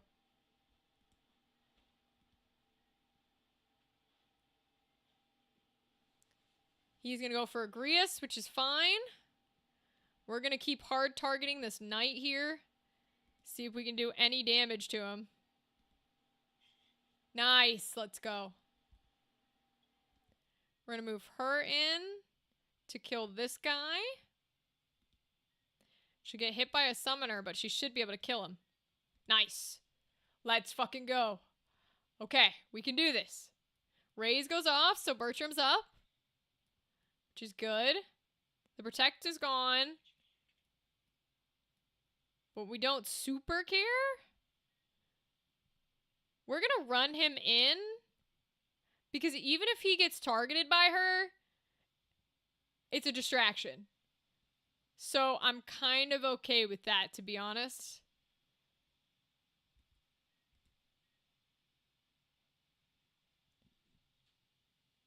Yeah, she's gonna go for him again, and that's fine. It'll kill him. But it also means that, like, she's wasted a whole turn killing him again. Which is pretty good for us, because that lets them get in. I'm not worried about Ramza. He can handle his own. And that means I can bring her in. We've already got a raise going off, right? Yeah, she's gonna raise him. Cure would go after raise, but I can't quite reach him. So I think we're just gonna evasive to get her in closer. That's fine. It's a lot of damage that I don't like, but it'll deal just fine. We're just gonna keep attacking this guy, because he doesn't have a parry. Whereas we do. We're gonna move Eustacia down to her to try and get her dead as soon as possible. Grius raises. So that Bertram's now here. And we are straight up. We're gonna do it. We shouldn't, but we're gonna try and charm her again. Come on, charm. A miss. Oh. Oh, I'm so dumb. I hope that doesn't kill the run. Agrius is still alive, so I think we might be able to do this here. Oh, weapon parry. That was dumb. You should have cast a spell. Ah, he destroyed my armor. Damn. This bitch is getting all my armor. He's annoying. But all my people are up. Everybody except Mustato is up, and I don't think Mustato has to be up, if I'm correct. No, because he's plot relevant, so he can't die. In theory, but he cannot die, so... We might cast Cure on ourselves, to be honest with you. Yeah, it won't heal either of them, so that's fine. Because they're down. Nice. Alright, Rams is just going to keep going in on this guy, because Rams has taken literally no damage. Now, he's destroyed my golden armor, which I don't like. But he's done literally no damage. Alright, Eustacia's going to move in. Attack this bitch. Nice job. I probably shouldn't go for charm. And I will just do the damage on her. Cloak evasion. God damn it. I should have gone for the charm. At least I get a 50% chance on that. I swear, bro. I don't get a single chance in all these attack moves I keep doing. Who's she gonna go for? Why is she just straight up... I mean, I guess she brought him down, but, like, I don't know if that's smart to just straight up attack him. There's Judgment Blade. That's good. We love treasure chests. Thank you. Oh, you finally did damage to him. Wow, I'm so scared. We're gonna take that treasure chest. Thank you. A mithril sword. Let's go. And then we're gonna do some black magic. We're gonna try and kill this fucker.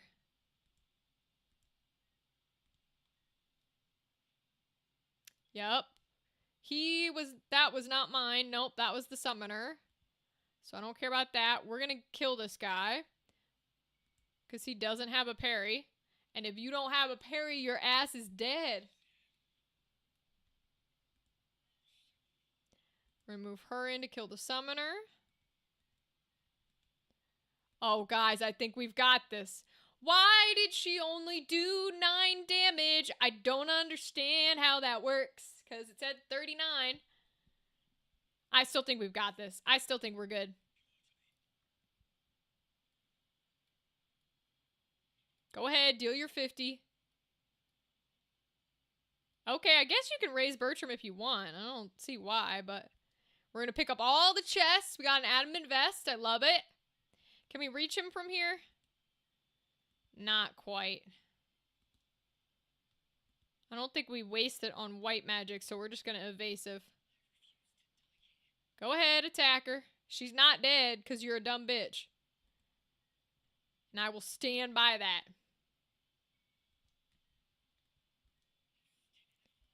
Yeah, you are, queen, and you're going to slaughter this hoe. Kill her ass. What could she possibly have that's causing it to go down to 9? Well, I guess it's up, down 36, so I guess it can go down, but alright. It is technically an up, down. You don't have to raise Bertram, but I appreciate it. He's gonna die immediately. Ah, it's so funny. But I think we can do this now, because we can kill that bitch. Hey boy, you dead. And we've won this fight. Because you did.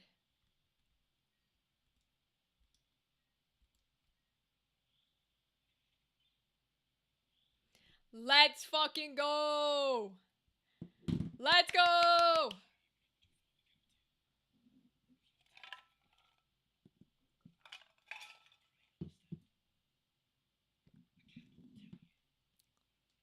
Hell yeah, indeed. Now we get some awesome plot that we definitely didn't skip through.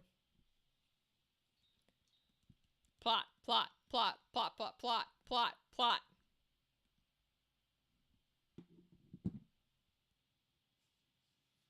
Evil plot, I think. Egros Castle Solar.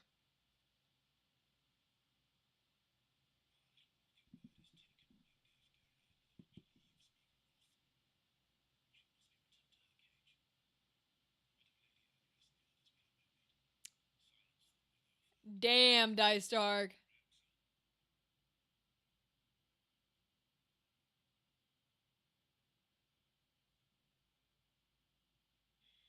You gonna kill your brother?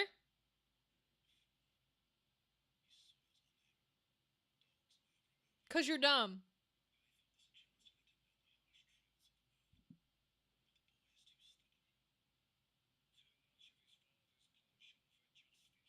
Hmm.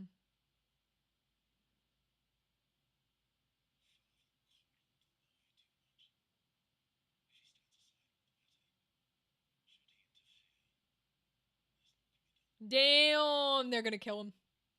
They're gonna try. They ain't gonna kill me.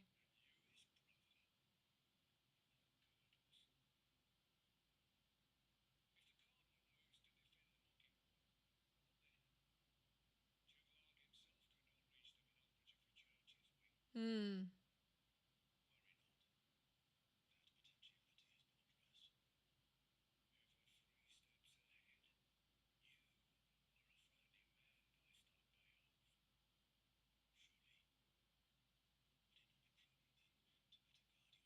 Oh!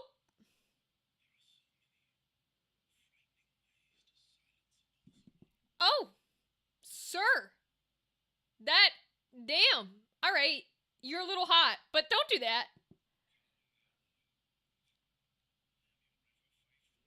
As long as he can pay. Hmm.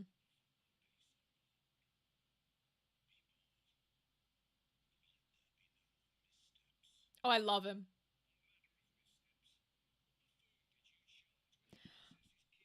Oh, Jesus. He's right, though. Like, he's right. If you were just able to kidnap the princess, Ramza would be dead, Delita would be dead, the princess would be done. Like, who did you assign? Because they're an idiot.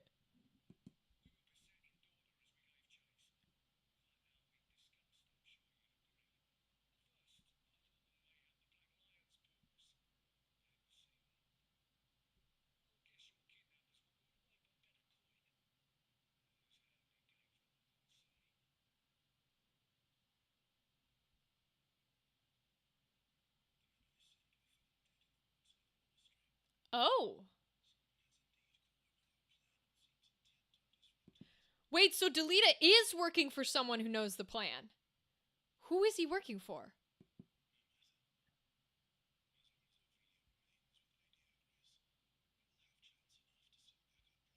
Sorry, why?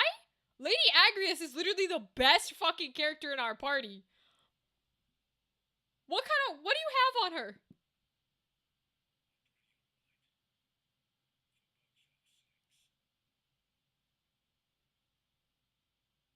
Ooh, I'm so intrigued. I'm so intrigued by the evil. All right, let me save, because that's going to be it for tonight. At least we beat the battle. Whew, thank goodness. All right, y'all.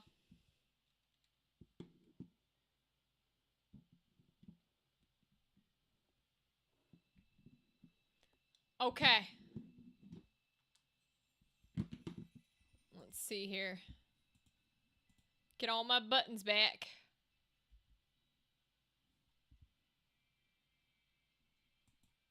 Okay.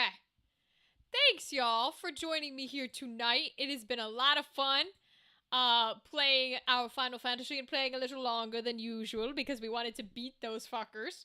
We did do it. So I'm going to go through and I'm going to give my usual thank yous. So thank you to Andrew for being here as always and keeping spirits up.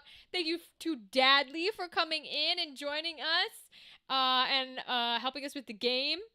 Yeah, make him swim with the fishes, literally. Thank you to Kimberly for being here as always. Big thank you to James for joining us tonight. It was so cool to have you here. Keep us posted with your things and have a lovely, lovely night. Hope to see you back again. Thank you to Rythen, as always. Rythen, you have become a staple of this community. 10 stream streak. Thank you very much. To Theta, who's our knowledge king. Thank you, Theta, for being here. And all of the people who stopped by periodically, I appreciate you. I think that's everyone, so I think we are good. Oh, Alex and Lyndon, thank y'all here for too. I love to hear your chats about Warframe and all that stuff. And I think that's everyone. So I'm gonna go ahead and give the sign off the piece so we can all get to bed and get some sleep. I will see you guys on Monday for our next live stream. And again, I'm gonna have new lights in theory, so you guys will have to tell me if they're better, if we look better than just how it looks now with the ring light. I'm hoping it will, because they're supposed to be a little bit better, and hopefully that'll work. So have a good week, have a good weekend, enjoy your time, have a lot of fun, bring back stories to talk about on Monday, and I will see you then. All right, y'all. Good night, goodbye.